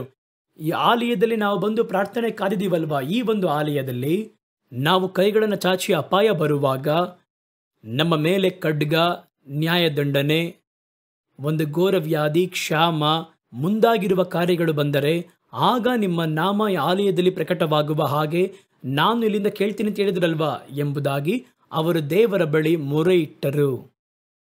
3ನೇ ಕಾರ್ಯ ಏನ್ ಮಾಡಬೇಕು ಎಂಬುದಾಗಿ ನೋಡುವುದಾದರೆ, ಸಮಸ್ಯೆಗಳ ಸಂದರ್ಭದಲ್ಲಿ ದೇವರನ್ನ ಹುಡುಕಿರಿ. 2 ಪೂರ್ವಕಾಲ ವೃತ್ತಾಂತ 20ನೇ ಅಧ್ಯಾಯದ 3ನೇ ವಾಕ್ಯ ಮುಂಚಿತವಾಗಿ ನೋಡಿದ್ದೇವೆ. ಸಮಸ್ಯೆ ಬರುವಾಗ ಮನುಷ್ಯರನ್ನ ಹುಡುಕದೆ, ನಿಮ್ಮ ಸ್ವಂತ ಬಲವನ್ನು ಅವಲಂಬಿಸದೆ, ಸ್ವಂತ ಕಾರ್ಯಗಳಿಗೆ ಸ್ಥಳ ಕೊಡದೆ ಕರ್ತನನ್ನು ಹುಡುಕುವುದಕ್ಕೆ ಒಮ್ಮನಸ್ಸು ಪಡೆಯಿರಿ. ಸುಮ್ಮನೆ ಹೋಗುವ ದಾರಿಯಲ್ಲಿ ಸ್ವಲ್ಪ ನೋಡಿ ಮನುಷ್ಯರನ್ನು ಹೋಗಿ ನೋಡೋಣ, ಆ ರೀತಿ ಅಲ್ಲ, ಒಮ್ಮನಸ್ಸಿನಿಂದ ಅವರನ್ನು ಹುಡುಕಿರಿ. ಅದನ್ನು 2 ಪೂರ್ವಕಾಲ ವೃತ್ತಾಂತ 23ರಲ್ಲಿ ಓದ್ತೀವಿ. ಆಗ ಯೆಹೋಷಾಫಾಟನು ಕರ್ತನನ್ನು ಹುಡುಕುವುದಕ್ಕೆ ಒಮ್ಮನಸ್ಸು ಪಟ್ಟು ಯಹೂದ ಪೂರ್ತಿಯಾಗಿ ಉಪವಾಸವನ್ನ ಕರೆಸಿದನು. ಆಗ ಯಹೂದ್ಯರೆಲ್ಲರೂ ಕರ್ತನ ಬಳಿ ಸಹಾಯ ಹುಡುಕುವುದಕ್ಕೆ ಅವರು ಒಗ್ಗೂಡಿದರು. ಯಹೂದದಲ್ಲಿರುವಂತಹ ಎಲ್ಲಾ ಪಟ್ಟಣಗಳಿಂದ ಕರ್ತನನ್ನು ಹುಡುಕುವುದಕ್ಕೆ ಅವರು ಹಾದು ಬಂದರು. 4ನೇ ಕಾರ್ಯ ಏನ್ ಮಾಡಬೇಕು ಅಂತ ಕೇಳಿದ್ರೆ, ಕರ್ತನ ಮುಂಭಾಗದಲ್ಲಿ ನಿಮ್ಮನ್ನು ತಗ್ಗಿಸಿಕೊಳ್ಳಬೇಕು. ಜಯ ಹೊಂದುವುದಕ್ಕೆ ಮೊದಲ ಕಾರ್ಯವೇನೆಂದರೆ ತಾಳ್ಮೆ. ದೇವರೇ, ನಾವು ಹಿಂಗ್ ಮಾಡ್ತೀವಿ ಹಂಗ್ ಮಾಡ್ತೀವಿ ಎಂಬುದಾಗಿ ಹೆಮ್ಮೆಗೊಳ್ಳದೆ, ನೀವು ನಿಮ್ಮನ್ನು ನಾವು ಬರಿದು ಏನೂ ಇಲ್ಲ ಎಂಬುದಾಗಿ ಹೇಳಿದರೆ ಮಾತ್ರನೇ ಕರ್ತನು ತಮ್ಮ ಶಕ್ತಿಯಿಂದಲೂ ಕೃಪೆಯಿಂದಲೂ ನಿಮ್ಮನ್ನ ತುಂಬಿಸಲು ಸಾಧ್ಯ. ಏನೂ ಇಲ್ಲದೆ ಇರುವ ಪಾತ್ರೆಯಲ್ಲಿಯೇ ತುಂಬಿಸಲು ಸಾಧ್ಯ. ಅರ್ಧ ತುಂಬಿರುವ ಪಾತ್ರೆಯಲ್ಲಿ, ಮುಕ್ಕಾಲು ಭಾಗ ತುಂಬಿರುವ ಪಾತ್ರೆಯಲ್ಲಿ ಪೂರ್ತಿ ತುಂಬಲು ಸಾಧ್ಯವಿಲ್ಲ. ಆದ್ರಿಂದ ಏನ್ ಮಾಡ್ತೀವಂದ್ರೆ, ನಮ್ಮ ಬಲ, ನಮ್ಮ ಪರಾಕ್ರಮ ಎಲ್ಲವನ್ನು ಕೆಳಗೆ ಚೆಲ್ಲಿ ಪರಿಪೂರ್ಣವಾಗಿ ದೇವರ ಶಕ್ತಿಯನ್ನು ಹೊಂದುವುದಕ್ಕೆ ನಿಮ್ಮ ಪಾತ್ರೆಯನ್ನ ಎತ್ತು ಹಿಡಿಯಿರಿ. ಅದುವೇ ಮನಸ್ಸಿನ ತಾಳ್ಮೆ. ತಾಳ್ಮೆ ಉಳ್ಳವನಿಗೆ ದೇವರು ಕೃಪೆ ತೋರುತ್ತಾರೆ. ಎಮ್ಮೆ ಗರ್ವದಲ್ಲಿರುವವರನ್ನು ವಿರೋಧಿಸುತ್ತಾರೆ. ಆದ್ರಿಂದ ಏನ್ ಮಾಡಬೇಕು ಅಂದ್ರೆ, ಸರಿಯಾಗಿ ಆ ಸಮಯದಲ್ಲಿ ನಿಮ್ಮನ್ನ ಮನ ತಾಳ್ಮೆಯಿಂದ ಒಪ್ಪಿಸಿಕೊಡಿರಿ. ಯಾಕೆಂದ್ರೆ ನಮಗೆ ಕೆಲವೊಂದು ಒಂದು ಶಕ್ತಿ ಇರುತ್ತೆ, ಒಂದು ಪವರ್ ಇರುತ್ತೆ, ಒಂದು ಟ್ಯಾಲೆಂಟ್ ಇರುತ್ತೆ, ನಮಗೆ ಅಂತ ಒಂದು ಜ್ಞಾನ, ಒಂದು ಬಲ ಇರುತ್ತೆ, ಮನುಷ್ಯರು ಇರ್ತಾರೆ. ಆದರೆ ಕರ್ತನು ಪರಿಪೂರ್ಣವಾಗಿ ತುಂಬಿಸಿದರೆ ಮಾತ್ರ ನೀವು ಪರಿಪೂರ್ಣ ಜಯ ಹೊಂದಲು ಸಾಧ್ಯ. ಹಾಗಾದ್ರೆ ಏನ್ ಮಾಡಬೇಕು ಅಂದ್ರೆ, ಆ ಪಾತ್ರೆಯಲ್ಲಿ ಬಾಕಿ ಇದ್ದೀರ ಅದನ್ನ ಚೆಲ್ಲಿರಿ. ನೀವು ಅದನ್ನು ಇಟ್ಟುಕೊಂಡು ಕರ್ತನ ನಿಮ್ಮ ಕೃಪೆಯನ್ನು ಕೊಡಿ ಅಂತ ಕೇಳಿದ್ರೆ, ಕರ್ತನ ಕೃಪೆ ಸ್ವಲ್ಪ ಮಾತ್ರ ಮುಚ್ಚಲು ಸಾಧ್ಯ. ಒಂದು ಪಾತ್ರೆಯಲ್ಲಿ ಮುಕ್ಕಾಲ್ ಪಾತ್ರೆಗೆ ಸ್ವಲ್ಪ ನೀರಿದೆ ಅಂತ ಇದ್ರೆ, ಉಳಿದಿರುವ ಕಾಲ್ಭಾಗ ಮಾತ್ರ ಅದರಲ್ಲಿ ಗಾಳಿ ತುಂಬಲು ಸಾಧ್ಯ. ಅರ್ಧ ಭಾಗ ನೀವು ಕಡಿಮೆ ಮಾಡಿದ್ರೆ ಅರ್ಧ ಭಾಗ ತುಂಬಲು ಸಾಧ್ಯ. ಪರಿಪೂರ್ಣವಾಗಿ ನೀವು ಬರಿದು ಮಾಡಿದ್ರೆ ಆ ಗಾಳಿ ಪಾತ್ರೆ ಪೂರ್ತಿಯಾಗಿ ತುಂಬಲು ಸಾಧ್ಯ. ಅದಕ್ಕೆ ನಾವೇನ್ ಮಾಡ್ತೀವಿ ಅಂದ್ರೆ, ನಮ್ಮನ್ನು ಬರಿದು ಮಾಡುತ್ತೇವೆ. ಹಾಗಾದ್ರೆ ಏನ್ ಮಾಡ್ತಾರೆ ನೋಡಿ, ದೇವರ ಮುಂದೆ ನಿಮ್ಮನ್ನ ವಿಧಿಯರಾಗಿಸಿರಿ, ತಾಳ್ಮೆ ಪಡೆರಿ. 2 ಪೂರ್ವಕಾಲದ ವೃತ್ತಾಂತ 20ನೇ ಅಧ್ಯಾಯ 12ನೇ ವಾಕ್ಯ ಹೇಳುತ್ತದೆ, ನಮ್ಮ ದೇವರೇ ಅವರನ್ನ ನ್ಯಾಯ ವಿಚಾರಿಸುವುದಿಲ್ಲವೋ? ನಮಗೆ ವಿರುದ್ಧವಾಗಿ ಬಂದು ಈ ಹೇರಳವಾಗಿರುವಂತಹ ಜನಸಮೂಹಕ್ಕೆ ಮುಂದೆ ನಿಲ್ಲುವುದಕ್ಕೆ ನಮಗೆ ಬಲವಿಲ್ಲ. ದೇವರೇ, ಅವರು ದೇವರ ಬಳಿ ಅರಿಕೆ ಮಾಡ್ತಾರೆ, ದೇವರ ಬಳಿ ಅವರು ಒಂದು ಅರಿಕೆ ಮಾಡ್ತಾರೆ, ನಮ್ಮ ಬಳಿ ಇರುವ ಸೈನ್ಯ ಎಲ್ಲ ಸುಮ್ಮನೆ, ಅದಕ್ಕೆ ಬಲವಿಲ್ಲ, ನಾವು ಮಾಡಬೇಕಾಗಿರುವುದು ಏನು ಎಂಬುದಾಗಿ ನಮಗೆ ಗೊತ್ತೂ ಇಲ್ಲ. ದೇವರ ಬಳಿ ಹೋಗಿ ಹೇಳಬೇಕು. ಅದಕ್ಕೆ ಹೆಸರೇ ಸರೆಂಡರ್. ನಮಗೆ ಸ್ವಲ್ಪ ಪ್ಲಾನ್ ಇದೆ ದೇವರೇ. ನಾವು ಹೋಗಿ ಏನ್ ಮಾಡ್ತೀವಿ ಅಂದ್ರೆ, ಹಲವು ಸಂದರ್ಭ ನಾವು ಮಾಡುವಂತ ತಪ್ಪು, ಒಂದು ಪ್ಲಾನ್ ತೆಗೆದುಕೊಂಡು ಹೋಗಿ ದೇವರ ಮುಂದೆ ಹೇಳಿ ಇದನ್ನ ಆಶೀರ್ವದಿಸಿರಿ ಎಂಬುದಾಗಿ ಪ್ರಾರ್ಥನೆ ಮಾಡ್ತೀವಿ. ಅದು ಬೇರೆ. ಏನ್ ಮಾಡ್ತೀವಿ ನಾವು, ದೇವರ ಬಳಿ ಹೋಗಿ ಹೇಳ್ತೀವಿ, ದೇವರೇ ಸಾಲಗಾರರು ಅಧಿಕವಾಗಿದ್ದಾರೆ, ನಾನೀಗ ಇಷ್ಟು ಲಕ್ಷ ಕಟ್ಟಬೇಕು, ಈ ಬ್ಯಾಂಕಲ್ಲಿ ಒಂದು ಲೋನ್ ಹಾಕಿದ್ದೇನೆ, ಆ ಬ್ಯಾಂಕಲ್ಲಿ ಒಂದು ಲೋನ್ ಹಾಕಿದ್ದೇನೆ, ನನಗೆ ಒಂದು ಆಲೋಚನೆ ಹೇಳಿದ್ರು ಒಬ್ಬರು ಹಣವನ್ನು ಕೊಡ್ತೇನೆ ಎಂಬುದಾಗಿ. ಈ 3 ನಮಗೆ ಸಿಗುವ ಹಾಗೆ ನೀವು ಕೃಪೆ ತೋರಬೇಕು. ಇವರ ಒಂದು ಪ್ಲಾನ್ ಅನ್ನು ಕೊಟ್ಟು ಆ ಪ್ಲಾನ್ ಆಶೀರ್ವಾದ ಮಾಡುವಂತ ಹೇಳ್ತಾರೆ. ಆದರೆ ಆರೋಗ್ಯವಾಗಿರುವುದು ಯಾವುದು ಗೊತ್ತಾ, ನಮಗೆ ಬಲವೇ ಇಲ್ಲ ಎಂಬುದಾಗಿ ಪರಿಪೂರ್ಣ ಸರೆಂಡರ್. ನಮ್ಮ ಬಳಿ ಯಾವ ಪ್ಲಾನ್ ಇಲ್ಲ, ನಮಗೆ ಜ್ಞಾನವಿಲ್ಲ, ಏನ್ ಮಾಡಬೇಕು ನೀವು ಹೇಳಿ. ನೋಡಿದ್ರ, ಇದನ್ನು ನಾವು ಕಲಿಯಬೇಕಾಗಿರುವ ಕಾರ್ಯ. ಆದರೆ ಪ್ರಾಕ್ಟಿಕಲ್ ಲೈಫಲ್ಲಿ ನಾವು ಹಂಗೆ ಮಾಡ್ತೀವ? ಯೋಚನೆ ಮಾಡಿ ನೋಡಿ. ಒಂದು ಸಮಸ್ಯೆ ಬಂದರೆ ನಾವು ಒಂದು ಪ್ಲಾನ್ ಮಾಡ್ತೇವೆ, ರಾತ್ರಿ ಗಂಡ ಹೆಂಡತಿ ಕೂತು ಒಂದು ಪ್ಲಾನ್ ಮಾಡ್ತೀವಿ, ಸ್ನೇಹಿತರು ಕೂತು ಪ್ಲಾನ್ ಮಾಡ್ತಾರೆ, ಇದು ಈ ರೀತಿ ಫೇಸ್ ಮಾಡಬೇಕು. ಈ ಪ್ಲಾನ್ ತೆಗೆದುಕೊಂಡು ಹೋಗಿ ದೇವರ ಬಳಿ ಹೇಳಿ, ದೇವರೇ ನಾವು ಇವರನ್ನ ಭೇಟಿ ಮಾಡಕ್ಕೆ ಹೋಗ್ತಾ ಇದ್ದೀನಿ, ಆ ವ್ಯಕ್ತಿಯ ಹೃದಯದಲ್ಲಿ ನೀವು ಮಾತಾಡಿ ಸಾಲ ಕೊಡುವಂತೆ ಮಾಡಿ, ಈ ಬ್ಯಾಂಕಲ್ಲಿ ಹೋಗಿ ಕೇಳಲು ಇದ್ದೇನೆ, ಆ ಬ್ಯಾಂಕ್ ಅವರ ಹೃದಯದಲ್ಲಿ ನೀವು ಮಾತಾಡಿ ಅವರಿಗೆ ಲೋನ್ ಸ್ಯಾಂಕ್ಷನ್ ಮಾಡಿಸುವಂತೆ ಮಾಡಿ ಎಂಬುದಾಗಿ ಇವರು ಯೋಜನೆ ಕೊಟ್ಟು ಆಶೀರ್ವಾದ ಮಾಡಿ ಕೇಳ್ತಾರೆ. ಆದರೆ ಆರೋಗ್ಯಕರವಾಗಿರುವ ಅಪ್ರೋಚ್ ಏನ್ ಗೊತ್ತಾ, ಕರ್ತನ ಬಳಿ ಹೋಗಿ ನನ್ನ ಬಳಿ ಯಾವ ಪ್ಲಾನ್ ಕೂಡ ಇಲ್ಲ, ನಾನೇನ್ ಮಾಡಬೇಕು ಅಂತ ಹೇಳಿ ನೀವ್ ಹೇಳಿ ಅಂತ ಹೇಳಿದ್ರು. ಯಾಕೆಂದ್ರೆ ಇವರಿಗೆ ಬಂದು ಮಂತ್ರಿಗಳಿಲ್ವಾ, ಮಂತ್ರಿ ಸಭೆಯವರು ಇಲ್ವಾ, ಸೈನ್ಯದ ವೀರರು ಇಲ್ವಾ, ಸೈನ್ಯದ ಅಧಿಪತಿಗಳಿಲ್ವಾ, ಕುಳಿತು ಅವರು ಮಾತಾಡ್ಲಿಲ್ವಾ? ಇವರೇನ್ ಮಾಡ್ತಾ ಇರ್ತಾರೆ ನೋಡಿ, ನಮಗೆ ವಿರುದ್ಧವಾಗಿ ಬಂದಿರುವಂತಹ ಹೇರಳವಾಗಿರುವ ಜನಗಳ ಮುಂದೆ ನಿಲ್ಲುವುದಕ್ಕೆ ನಮಗೆ ಬಲವಿಲ್ಲ, ಅದನ್ನು ಅರಿಕೆ ಮಾಡಿದ್ರು. ನಾವು ಮಾಡಬೇಕಾದದ್ದು ಏನು ಎಂಬುದಾಗಿ ನಮಗೆ ಗೊತ್ತೂ ಇಲ್ಲ. ಆದ್ದರಿಂದ ನಮ್ಮ ಕಣ್ಣುಗಳು ನಿಮ್ಮನ್ನೇ ನೋಡುತ್ತಾ ಇವೆ. ನೀವು ಹೇಳಿದರೆ ಮಾತ್ರ ಅಯ್ಯ ನಾವು ಏನು ಸಿಗುತ್ತೆ, ನಮಗೆ ಯಾವ ಪ್ಲಾನೂ ಇಲ್ಲ, ಯಾವ ಯೋಜನೆ ಇಟ್ಟಿಲ್ಲ ಎಂಬುದಾಗಿ ತಮ್ಮನ್ನು ಬರಿದು ಮಾಡಿಕೊಂಡರು. ಇದನ್ನ ನೀವು ಮಾಡಿ ನೋಡಿ, ಕರ್ತನು ನಿಮ್ಮ ಬಳಿ ಮಾತಾಡ್ತಾರೆ. ಯಾಕೆಂದರೆ ಯೆಹೋಷಾಫಾಟನ ಆರಾಧನೆ ಮಾಡಿದ್ದ ಅದೇ ದೇವರೇ ಇವತ್ತು ನಮ್ಮ ಸಂಗಡ ಇದ್ದಾರೆ. ಏನು, ಯೆಹೋಷಾಫಾಟನಿಗಿಂತಲೂ ಇನ್ನೂ ನಮಗೆ ಹತ್ತಿರವಾಗಿದ್ದಾರೆ ಅಷ್ಟೇ. ಯೆಹೋಷಾಫಾಟನಿಗಿಂತಲೂ ನೀವು ಬಹಳ ಸುಲಭವಾಗಿ ದೇವರ ಹತ್ತಿರ ಹೋಗಲು ಸಾಧ್ಯ. ಮಗನಾಗಿರುವ ಕ್ರಿಸ್ತನು ಸುರಿಸಿರುವಂತಹ ರಕ್ತದಿಂದ ನಾವು ಅವರಿಗೆ ಬಹಳ ಸಮೀಪವಾಗಿದ್ದೇವಲ್ಲವಾ? ಇದೇ ಕಾರ್ಯವನ್ನ ನೀವು ಅಪ್ರೋಚ್ ಮಾಡಿದರೆ ಇದೇ ರೀತಿ 2 ಪಟ್ಟು ನಾವು ಜಯವನ್ನು ಹೊಂದಲು ಸಾಧ್ಯ. ಮುಂದಿನ ಕಾರ್ಯ, 5ನೇ ಕಾರ್ಯವನ್ನ ನೋಡಿ, ಕರ್ತನ ಮಾತನ್ನ ಹೊಂದಿಕೊಳ್ಳಿರಿ. ಅದನ್ನೇ ತಾನೇ ಮೊದಲು ನೋಡಿದ್ವಿ. ಇದನ್ನು ಕೇಳಿದ ಕೂಡಲೇ ಕರ್ತನ ಅವರಿಗೆ ಒಂದು ಪ್ಲಾನ್ ಕೊಡ್ತಾರೆ, ಅಥವಾ ಒಂದು ಮಾತು, ಒಂದು ವಾಗ್ದಾನವನ್ನ ಕೊಡ್ತಾರೆ. ಅದನ್ನು ನೀವು ಹೊಂದಿಕೊಳ್ಳಿರಿ. ಆಗ ಸಭೆಯ ಮಧ್ಯದಲ್ಲಿರುವ ಆ ಮನುಷ್ಯನ ಮೇಲೆ ದೇವರಾತ್ಮ ನಡೆದರು, ಅವನ ಬಳಿ ಮಾತಾಡಿದ್ರು. ಇದನ್ನ ಪಡೆದ ಕೂಡಲೇ ಅನಂತರ 6ನೇ ಕಾರ್ಯವನ್ನು ಏನ್ ಮಾಡಬೇಕು ಅಂದ್ರೆ, ದೇವರು ಮಾತಾಡಿದ್ದಾರೆ, ನೀವು ನಂಬಿಟ್ರಿ ಅಲ್ವಾ, ಸ್ತೋತ್ರ ಮಾಡ್ರಿ. ಅದು ಒಂದು ಬಲ, ಒಂದು ನಂಬಿಕೆಯ ಅರಿಕೆ. ದೇವರು ಹೇಳಿದ್ದನ್ನ ನೀವು ಸ್ವೀಕರಿಸಿಕೊಂಡಿದ್ದೀರಾ, ನಡೆದಿತ್ತು ಎಂಬುದಾಗಿ ನೀವು ನಂಬಿಕೆಯ ಅರಿಕೆ ಮಾಡುವುದಕ್ಕಾಗಿ ಸ್ತೋತ್ರ ಮಾಡಿ. ಜಯವನ್ನು ಕೊಟ್ಟದ್ದಕ್ಕೆ ಸ್ತೋತ್ರ, ಸೈನ್ಯವನ್ನು ಅಟ್ಟಿದ್ದಕ್ಕೆ ಸ್ತೋತ್ರ, ಸಿರಿಯರು ಓಡಿದ್ದಕ್ಕೆ ಸ್ತೋತ್ರ, ಕರ್ತನು ಎಷ್ಟು ದೊಡ್ಡವರು, ಶಕ್ತನು ಎಂಬುದಾಗಿ ದೇವರನ್ನ ಮಹಿಮೆ ಪಡಿಸುರಿ. ಆಗ ದೇವರು ಹೇಳಿದ ಆ ಮಾತನ್ನು ನೀವು ನೆರವೇರಿಸುವುದಕ್ಕೂ, ದೇವರು ಆ ಮಾತನ್ನು ನಿಮ್ಮ ಮೂಲಕವಾಗಿ ನೆರವೇರಿಸುವುದಕ್ಕೂ ಒಂದು ದಾರಿ ತೆರೆಯಲ್ಪಡುವುದನ್ನು ನೀವು ನೋಡ್ತೀರಾ. ಇವರು ಅದನ್ನೇ ಮಾಡಿದ್ರು ನೋಡಿ. 2 ಪೂರ್ವಕಾಲ ವೃತ್ತಾಂತ 20ನೇ ಅಧ್ಯಾಯದಲ್ಲಿ 19ನೆಯ ವಾಕ್ಯ. ಹೇಳಿದ ಕೂಡಲೇ ತಕ್ಷಣ ಅವರೇನ್ ಮಾಡ್ತಾರೆ? ಆಮೇಲೆ ಲೇವಿಯರಲ್ಲಿ ಕೆಹಾತಿಯರು, ಕೋರಾಹಿಯರು ಎದ್ದು ಇಸ್ರಾಯೇಲ್ ದೇವರಾದ ಯೆಹೋವನನ್ನು ಮಹಾಸ್ವರದಿಂದ ಕೀರ್ತಿಸಿದರು ಎಂಬುದಾಗಿ ವಾಕ್ಯದಲ್ಲಿ ಬರೆಯಲ್ಪಟ್ಟಿದೆ. ದೇವರು ಮಾತಾಡಿದರೆ ಎನ್ನುವುದನ್ನು ನಾವು ಅಕ್ಸೆಪ್ಟ್ ಮಾಡಿದ್ವಿ. ಅದಕ್ಕೆ ಗುರುತೇನೆಂದರೆ, ದೇವರು ಮಾತಾಡಿದ ಕೂಡ ಎದ್ದು ಬಿಟ್ರವರು. ಎದ್ದು ಅವರು ದೇವರನ್ನು ಆರಾಧನೆ ಮಾಡುವುದಕ್ಕೆ ಏರ್ಪಡಿಸಲ್ಪಟ್ಟಂತಹ ಲೇವಿಯ ಪುತ್ರರು ಇಸ್ರಾಯೇಲ್ ದೇವರಾಗಿರುವ ಕರ್ತನನ್ನು ಮಹಾಸ್ವರದಿಂದ ಗಾಂಭೀರ್ಯವಾಗಿ ಸ್ತೋತ್ರ ಮಾಡಿದರು. ಅವರು ಅಷ್ಟಕ್ಕೆ ಸುಮ್ಮನಾಗ್ಲಿಲ್ಲ. ಮುಂಜಾನೆ ಎದ್ದು ತೆಕೋವದ ಅರಣ್ಯಕ್ಕೆ ಹೋಗುವುದಕ್ಕೆ ಹೊರಟರು. ಹೊರಡುವಾಗ ಯೆಹೋಷಾಫಾಟನು ನಿಂತು, ಯೆಹೂದ್ಯವೇ, ಯೆರೂಸಲೇಮಿನ ಪ್ರಜೆಗಳೇ, ಕೇಳಿರಿ, ನಿಮ್ಮ ದೇವರಾಗಿರುವ ಕರ್ತನನ್ನು ನಂಬಿರಿ, ಆಗ ಸ್ಥಿರವಾಗುವಿರಿ. ಅವರ ಪ್ರವಾದಿಗಳನ್ನು ನಂಬಿರಿ, ಆಗ ಸ್ಥಿರವಾಗುವಿರಿ ಎಂಬುದಾಗಿ ಹೇಳಿದನು. ಈ ಪ್ರವಾದನ ವಾಕ್ಯವನ್ನು ನಂಬಿ ನೀವು ಹೊರಟು ಹೋಗಿರಿ ಎಂಬುದಾಗಿ ಅವರಿಗೆ ಬೆಳಗ್ಗೆ ಎಲ್ಲ ಮೇಲೆದ್ರು. ಎಲ್ಲರಿಗೂ ಒಂದೇ ಸಮಯದಲ್ಲಿ ನಂಬಿಕೆ ಬರುತ್ತದೆ. ತಮ್ಮ ನಂಬಿಕೆಯನ್ನು ಈಗ ಕ್ರಿಯಾತ್ಮಕವಾಗಿ ತಂದರು. ಅನಂತರ ನಾನು ನಂಬ್ತೀನಿ ಅಂತ ಬೇರೆ ಹೇಳ್ತಿರೋದು ಮಾತ್ರ ಅಲ್ಲ, ನೀವು ನಂಬುವುದಾದರೆ ಅದನ್ನ ಕ್ರಿಯೆಯಲ್ಲಿ ತೋರಿಸಬೇಕು. 2 ಪೂರ್ವಕಾಲ ವೃತ್ತಾಂತ 20ನೇ ಅಧ್ಯಾಯದಲ್ಲಿ ದೇವರು ಹೇಳಿದ್ರಲ್ವಾ, 20ನೇ ಅಧ್ಯಾಯದಲ್ಲಿ ಅವ್ರು ಹೇಳಿದ್ರಲ್ಲ, ನೀವು ಹೊರಟು ಹೋಗಿ ಆ ಸೈನ್ಯದ ಮುಂದೆ ಹೋಗಿ ನಿಲ್ಲಿರಿ. ಆ ದೊಡ್ಡ ಜನ ಸಮೂಹದಾಗಿರುವಂತಹ ಸೈನ್ಯ ಇದೆಯಲ್ಲ, ಅವರ ಮುಂದೆ ಹೋಗಿ ನೀವು ನಿಲ್ಲಿರಿ ಅಂತ ಹೇಳಿದ್ರಲ್ವಾ. ಮುಂಜಾನೆ ಉತ್ಸಾಹತೆಯಿಂದ ಇದ್ರು. ದೇವರು ಮಾತಾಡಿದ್ರೆ ಏನೂ ಇಲ್ಲ ಅಂತ. 2 ಪೂರ್ವಕಾಲ ವೃತ್ತಾಂತ 20:20ರಲ್ಲಿ ಈ ವಾಕ್ಯವು ಸ್ಪಷ್ಟವಾಗಿ ಹೇಳುತ್ತದೆ. ಅವರು ಮುಂಜಾನೆಯೇ ಇದ್ದು ತೆಕೋವದ ಅರಣ್ಯಕ್ಕೆ ಅವರು ಹೋಗುವುದಕ್ಕೆ ಹೊರಟರು. ತಮ್ಮ ನಂಬಿಕೆಯನ್ನು ಕ್ರಿಯಾತ್ಮಕವಾಗಿ ಸಿದ್ಧಿಗೆ ತಂದರು. ಈ 7 ಕಾರ್ಯಗಳು ನೀವು ಮಾಡಲು ಆರಂಭಿಸಿರಿ, ಕರ್ತನು ನಿಮಗೋಸ್ಕರವಾಗಿ ಕ್ರಿಯೆ ಮಾಡಲು ಆರಂಭಿಸುವರು. ಮೊದಲು ದೇವರನ್ನ ಹುಡುಕಿರಿ, ದೇವರ ವಾಕ್ಯವನ್ನ ಹುಡುಕಿರಿ.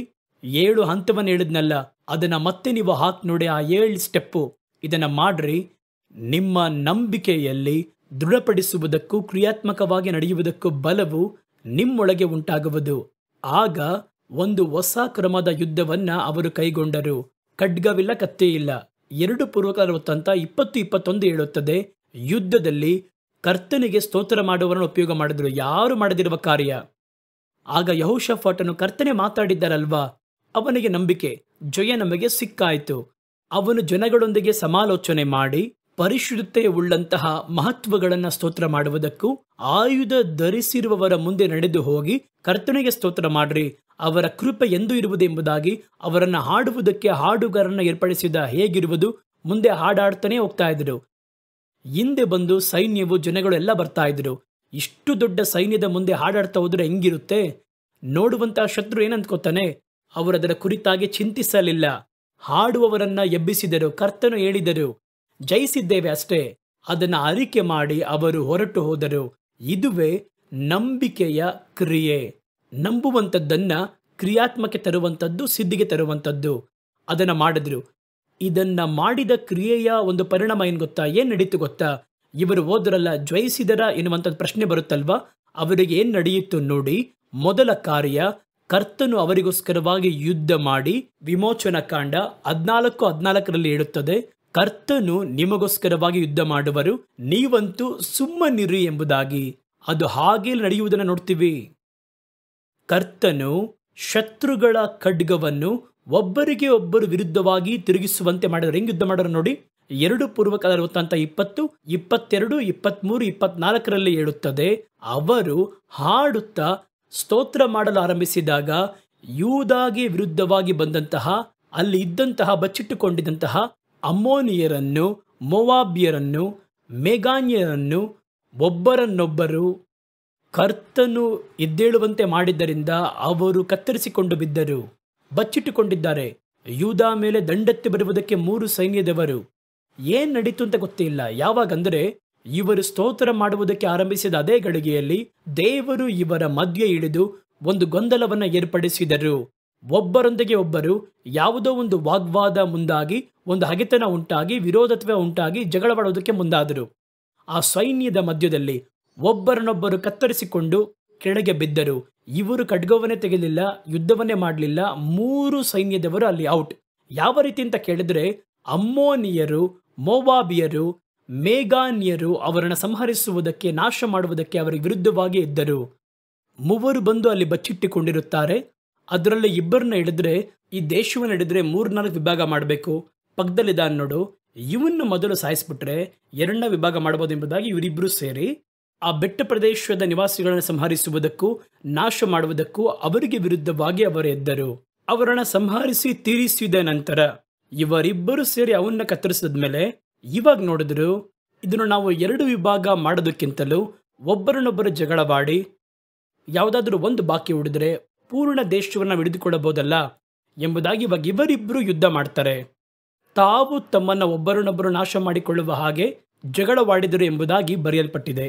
ಯಹೂದ್ಯರು ಅರಣ್ಯ ಮಾರ್ಗದಲ್ಲಿರುವಂತಹ ಒಂದು ಪ್ರಾಂತ್ಯಕ್ಕೆ ಬಂದಾಗ ಆ ಹೇರಳವಾಗಿರುವ ಜನ ಸಮೂಹವನ್ನು ಅವರು ನೋಡುವಾಗ ಇವರಿಗೆ ಏನಾಯ್ತು ಅಂತ ಗೊತ್ತಿಲ್ಲ.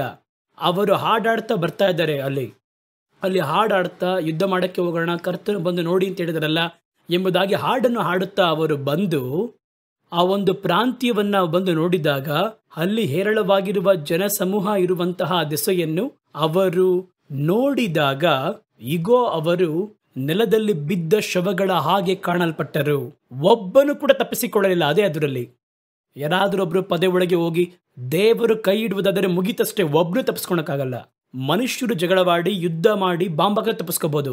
ಕರ್ತನು ಕೈ ಇಡಲು ಮನಸ್ಸಿಟ್ಟರೆ ಒಬ್ಬನು ತಪ್ಪಿಸಿಕೊಳ್ಳಲಾಗುವುದಿಲ್ಲ. ನೋಡಿದ್ರ, ಇವರಿಗೆ ನಡೆದದೇ ಗೊತ್ತಿಲ್ಲ, ಜಗಳವಾಡ್ತಾ ಇದ್ದಾರೆ. ಎಲ್ಲ ಬಂದು ಇವರು ಹಾಡಾಡ್ತಾ ಏನ್ ನಡೆಯುತ್ತೋ ಎಂಬುದಾಗಿ ಆ ರೀತಿಯಾಗಿ ಬಂದು ಇವರು ನೋಡಿದರೆ ಎಲ್ಲ ನೆಲದ ಮೇಲಿದ್ದಾರೆ, ಒಬ್ಬನು ಕೂಡ ತಪ್ಪಿಸಿಕೊಳ್ಳಲಿಲ್ಲ. ನೋಡಿದ್ರ, ಇದು ದೊಡ್ಡದಲ್ಲ. ಇನ್ನೊಬ್ಬ ಶತ್ರು ಕೆಳಗಿದ್ದಾನೆ.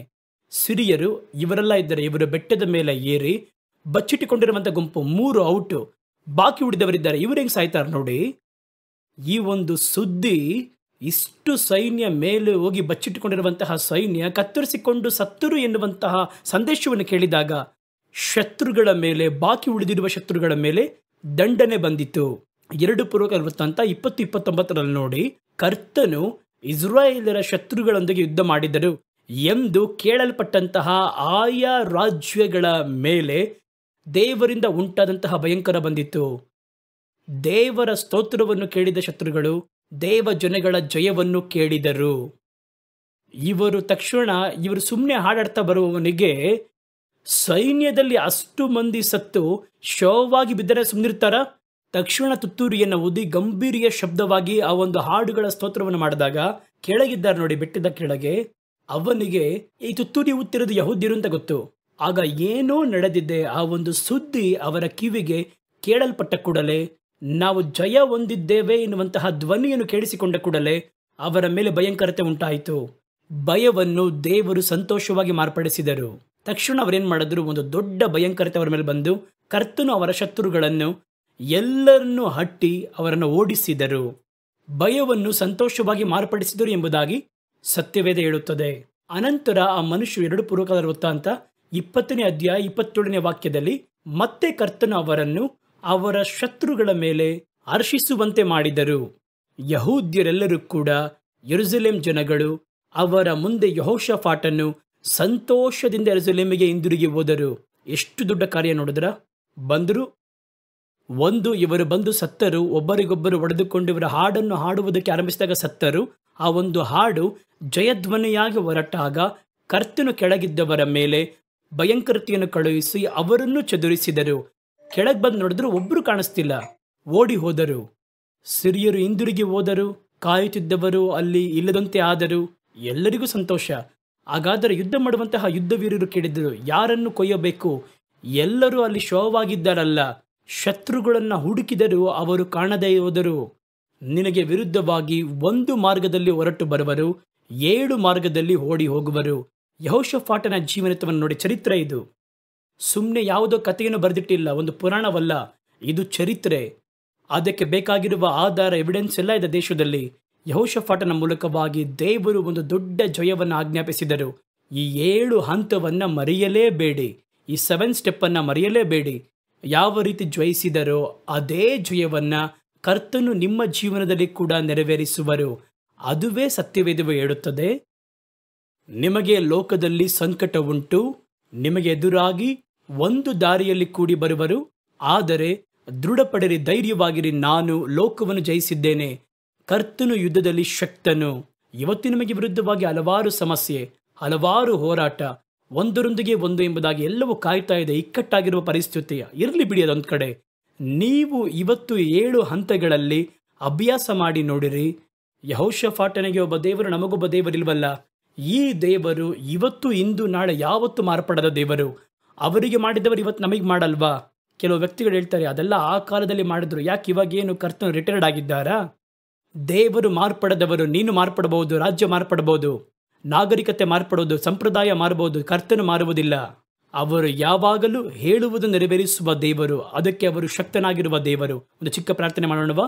ನಿಮಗೆ ವಿರುದ್ಧವಾಗಿ ನಿಂತಿರುವ ಕಾರ್ಯ ಯಾವುದು? ಸಾಲವ, ರೋಗವ, ಬೆಟ್ಟದಂತಿರುವಂತಹ ಸಮಸ್ಯೆಗಳ, ಶತ್ರುಗಳ, ಅಪರಾಧಗಳ, ವ್ಯಾಜ್ಯಗಳ? ಯೆಹೋಷಾಫಾಟನು ನಮಗೊಂದು ಮುಮ್ಮಾದರಿಯಾಗಿದ್ದಾನೆ. ತಲೆ ತಗ್ಗಿಸುತ್ತೀರಾ? ನಾನು ಪ್ರಾರ್ಥನೆ ಮಾಡುತ್ತೇನೆ. ನಿಮ್ಮ ನಂಬಿಕೆಯನ್ನು ದೇವರು ದೃಢಪಡಿಸುವರು. ನೀವು ಕರ್ತನಿಗೆ ಸ್ತೋತ್ರ ಮಾಡುತ್ತಾ ಮಾಡುತ್ತಾ ನೀವು ನಿಮ್ಮ ಸಮಸ್ಯೆಗಳನ್ನು ಎದುರುಗೊಳ್ಳಬೇಕಾಗಿರುವ ಬಲವನ್ನು ಹೊಂದುತ್ತೀರಾ. ಸುಮ್ಮನೆ ನೀವೇ ಹೋಗಿ ಆ ಸಮಸ್ಯೆಗಳ ಮುಂದೆ ನಿಲ್ಲಲಾಗುವುದಿಲ್ಲ. ಕರ್ತನು ಹೊರಡಿರಿ ಅಂತ ಹೇಳಿದರು. ಹೊರಡುವುದಕ್ಕೆ ಬೇಕಾದ ಬಲವನ್ನು ಅವರು ದೇವರ ಬಳಿಯಿಂದ ಹೊಂದಿಕೊಂಡರು, ಹೊರಟರು, ಜಯಿಸಿದರು. ನಾಳೆ ಈ ಒಂದು ಜಯ ನಿಮ್ಮದಾಗಿ ಮಾರ್ಪಡುವುದು. ಕಣ್ಗಳನ್ನು ಮುಚ್ಚೋಣ, ತಲೆಗಳನ್ನು ತಗ್ಗಿಸೋಣ, ಮೊಣಕಾಲೂರಿ ನಾವು ಪ್ರಾರ್ಥನೆ ಮಾಡುವವರಾಗೋಣ. ನಿಮ್ಮ ಸಮಸ್ಯೆಗಳನ್ನ, ಶತ್ರುಗಳನ್ನ ತೆಗೆದುಕೊಂಡು ಬಂದಿರಿ. ಅದು ಅಮ್ಮೋನಿಯರಾಗಿದ್ದರೂ ಸರಿ, ಅವರು ಸಿರಿಯರಾಗಿದ್ದರೂ ಸರಿ, ಮೋವಾಬಿಯರಾಗಿದ್ದರೂ ಸರಿ, ಮೇಘಾನ್ಯರಾಗಿದ್ದರೂ ಸರಿ, ಅದು ಸಾಲವಾಗಿದ್ದರು, ದುಃಖವಾಗಿದ್ದರು, ವ್ಯಾಧಿಯಾಗಿದ್ದರು, ಮನುಷ್ಯ ತಂತ್ರಗಳಾಗಿದ್ದರು, ವ್ಯಾಜ್ಯಗಳಾಗಿದ್ದರು, ಭಯ ಭೀತಿಯನ್ನು ಉಂಟು ಮಾಡುವಂತ ಯಾವುದೇ ಕಾರ್ಯವಾಗಿದ್ದರು, ಯೆಹೋಷಾಫಾಟನ ಈ ಕಾರ್ಯಗಳನ್ನು ನಾವು ಹಿಂಬಾಲಿಸೋಣ. ಕರ್ತನೆ, ನಾವು ಏನು ಮಾಡಬೇಕು ಎಂಬುದಾಗಿ ಹೇಳಿ. ನಿಮ್ಮ ಮಕ್ಕಳು ಇವತ್ತು ಮೊಣಕಾಲೂರಿದ್ದಾರೆ. ಈಗ ನೀವು ಅವರ ಬಳಿ ಮಾತಾಡಿ, ಅವರೇನು ಮಾಡಬೇಕು ಹೇಳಿ. ನಾವು ನಮ್ಮ ಬಲವನ್ನು ನಂಬುತ್ತಿಲ್ಲ. ಒಂದು ಯೋಜನೆಯನ್ನು ತಂದು ಇದನ್ನು ಈ ರೀತಿ ಆಶೀರ್ವಾದ ಮಾಡಿ ಎಂಬುದಾಗಿ ನಿಮಗೆ ನಾವು ಆಲೋಚನೆಯನ್ನು ಕೊಡುತ್ತಿಲ್ಲ. ನಮ್ಮ ಮನದಲ್ಲಿ ಯಾವ ಆಲೋಚನೆಯೂ ಇಲ್ಲ. ದೇವರೇ, ನಾವು ಏನು ಮಾಡಬೇಕು ಎಂದು ನಮಗೆ ನೀವು ಹೇಳಿ ಎಂಬುದಾಗಿ ಕಾದಿರುವಂತಹ ನಿಮ್ಮ ಮಕ್ಕಳನ್ನ ಕಣ್ಣಿಟ್ಟು ನೋಡಿ. ಈ ರಾತ್ರಿಯಲ್ಲಿ ಮಾತಾಡಿ, ಅಥವಾ ಈಗಲೇ ಮಾತಾಡಿ. ನಿಮ್ಮ ಮಾತುಗಳ ಮೂಲಕ ಮಾತಾಡಿ. ಅವರು ತಮ್ಮನ್ನು ತಗ್ಗಿಸುತ್ತಾರೆ, ಬರಿದಾಗಿಸುತ್ತಾರೆ. ಒಂದು ಮಾತನ್ನು ಕೊಡಿ ದೇವರೇ. ಯೆಹೋಷಾಫಾಟನಿಗೆ ಒಂದು ಮಾತನ್ನು ಕೊಟ್ರಲ್ಲ, ಅವನಿಗೆ ಒಂದು ವಾಗ್ದಾನವನ್ನು ಕೊಟ್ರಲ್ಲ, ಅವರು ಮಾಡುವುದಕ್ಕೆ ಒಂದು ಆಜ್ಞೆಯನ್ನು ಕೊಟ್ರಲ್ಲ. ಅದೇ ರೀತಿ ಕರ್ತನು ಇವತ್ತು ಮೊಣಕಾಲೂರಿರುವಂತಹ ಪ್ರತಿಯೊಬ್ಬರಿಗೂ ಆ ವಾಕ್ಯಗಳನ್ನು ಮಾತಾಡಿರಿ. ಭಯಭೀತಿ ಉಂಟು ಮಾಡುವಂತಹ ಎಷ್ಟು ದೊಡ್ಡ ಸಮಸ್ಯೆ ಆಗಿದ್ದರೂ ಕೂಡ ಕರ್ತನೆ, ನಿಮ್ಮ ಮಕ್ಕಳು ಅದರ ಮುಂದೆ ನಿಲ್ಲುವಾಗ ಅದು ನೆಲಸಮವಾಗಲಿ, ಅದನ್ನು ಅವರು ನೋಡಲಿ. ಶತ್ರುವಿನ ಶಕ್ತಿಗಳು ದೇವರೇ ಜೀವವಿಲ್ಲದೆ ಹೋಗಲಿ. ನಿಮ್ಮ ಮಕ್ಕಳಿಗೆ ವಿರುದ್ಧವಾಗಿ ರೂಪಿಸಲ್ಪಡುವಂತಹ ಯಾವ ಆಯುಧಗಳ ಚೂಪಾಗಿರುವಂತಹ ಕಾರ್ಯವಾಗಿದ್ರೂ ಅದು ಮಟ್ಟ ಹಾಕಲ್ಪಡಲಿ. ಕರ್ತನು ಯುದ್ಧದಲ್ಲಿ ಶಕ್ತನು, ಕರ್ತನು ಮಹಾದೊಡ್ಡ ಕಾರ್ಯಗಳನ್ನು ಮಾಡುವಾತನು ಎಂಬುದಾಗಿ ಅವರ ಜೀವಿತದಲ್ಲಿ ನಿರೂಪಿಸಿರಿ. ಕರ್ತನೆ, ನೀವು ನಮಗೆ ಕೊಟ್ಟಿರುವಂತಹ ಪ್ರತಿ ಕಾರ್ಯಕ್ಕೂ, ನಮ್ಮ ಜೀವಿತದಲ್ಲಿ ಮಾಡಿರುವಂತಹ ಪ್ರತಿ ಕಾರ್ಯವನ್ನು ನಾವು ನೆನಪಿಗೆ ತರುತ್ತೇವೆ. ನೀವು ನಿಮ್ಮ ಜನಗಳಿಗೆ ಮಾಡಿದ್ದ ನೆನಪಿಗೆ ತರುತ್ತೇವೆ. ವಾಕ್ಯದಲ್ಲಿ ಓದಿದ್ದನ್ನ ನಾವು ನಂಬುತ್ತೇವೆ. ಕರ್ತನೆ, ನಮ್ಮ ದೇವರು ಯುದ್ಧದಲ್ಲಿ ಶಕ್ತನು ಎಂಬುದಾಗಿ ನಾವು ಅರಿಕೆ ಮಾಡುತ್ತೇವೆ.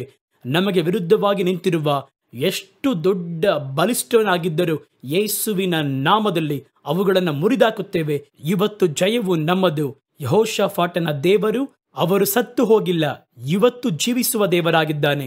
ದೇವರೇ, ಒಂದು ದೊಡ್ಡ ಜಯವನ್ನು ಈಗ ಮೊಣಕಾಲೂರಿರುವಂತಹ ಪ್ರತಿಯೊಬ್ಬರಿಗೂ ನೀವು ಆಜ್ಞಾಪಿಸಿರಿ. ಅದು ಚಿಕ್ಕದಾಗಿದ್ದರು, ದೊಡ್ಡದಾಗಿದ್ದರು, ಹೇರಳವಾಗಿದ್ದರು, ಒಂಟಿಯಾಗಿದ್ದರು, ಏನೇ ಆಗಿದ್ದರು, ಕರ್ತನೆ, ನಿಮ್ಮ ಮಕ್ಕಳು ನಾಳೆ ಎದ್ದು ನಿಲ್ಲುವಾಗ ಅವುಗಳು ಜೀವವಿಲ್ಲದೆ ಬಿದ್ದಿರುವ ಹಾಗೆ ಅವರು ನೋಡುವುದಕ್ಕೆ ಸಹಾಯ ಮಾಡಿರಿ. ನಮ್ಮ ಪ್ರಾರ್ಥನೆಯನ್ನು ಸ್ವೀಕರಿಸಿರಿ. ನಿಮ್ಮ ಮಕ್ಕಳನ್ನು ಸಂಧಿಸಿರಿ. ಯೇಸುವಿನ ನಾಮದಲ್ಲಿ ನಮ್ಮ ಪ್ರಾರ್ಥನೆಗಳಿಗೆ ಉತ್ತರವನ್ನು ಕೊಡಿ ದೇವರೇ. ಆಮೇನ್, ಆಮೇನ್. ದೇವರ ಬಳಿ ಪ್ರಾರ್ಥನೆ ಮಾಡಿದ್ದೇವೆ. ಯೆಹೋಷಾಫಾಟನಿಗೆ ಒಬ್ಬ ದೇವರು, ನಮಗೊಬ್ಬ ದೇವರಿಲ್ಲ. ಯೆಹೋಷಾಫಾಟನ ದೇವರೇ ನಮ್ಮ ದೇವರು. ಯೆಹೋಷಾಫಾಟನಿಗಿಂತಲೂ ನಮಗೆ ಬಹಳ ಸಮೀಪವಾದವರು. ಆದ್ದರಿಂದ ಪ್ರಯತ್ನವನ್ನು ಬಿಟ್ಟು ಬಿಡಬೇಡಿ. ನಿಮ್ಮ ಅಪನಂಬಿಕೆಯನ್ನು ಪಡಿಸುವಂತಹ ಎಲ್ಲವನ್ನು ಜಯಿಸುವುದಕ್ಕೆ ದೇವರು ನಮಗೆ ಮಾಡಿರುವ ಕಾರ್ಯವನ್ನು ನೆನಪು ಮಾಡಿಕೊಳ್ಳಿ.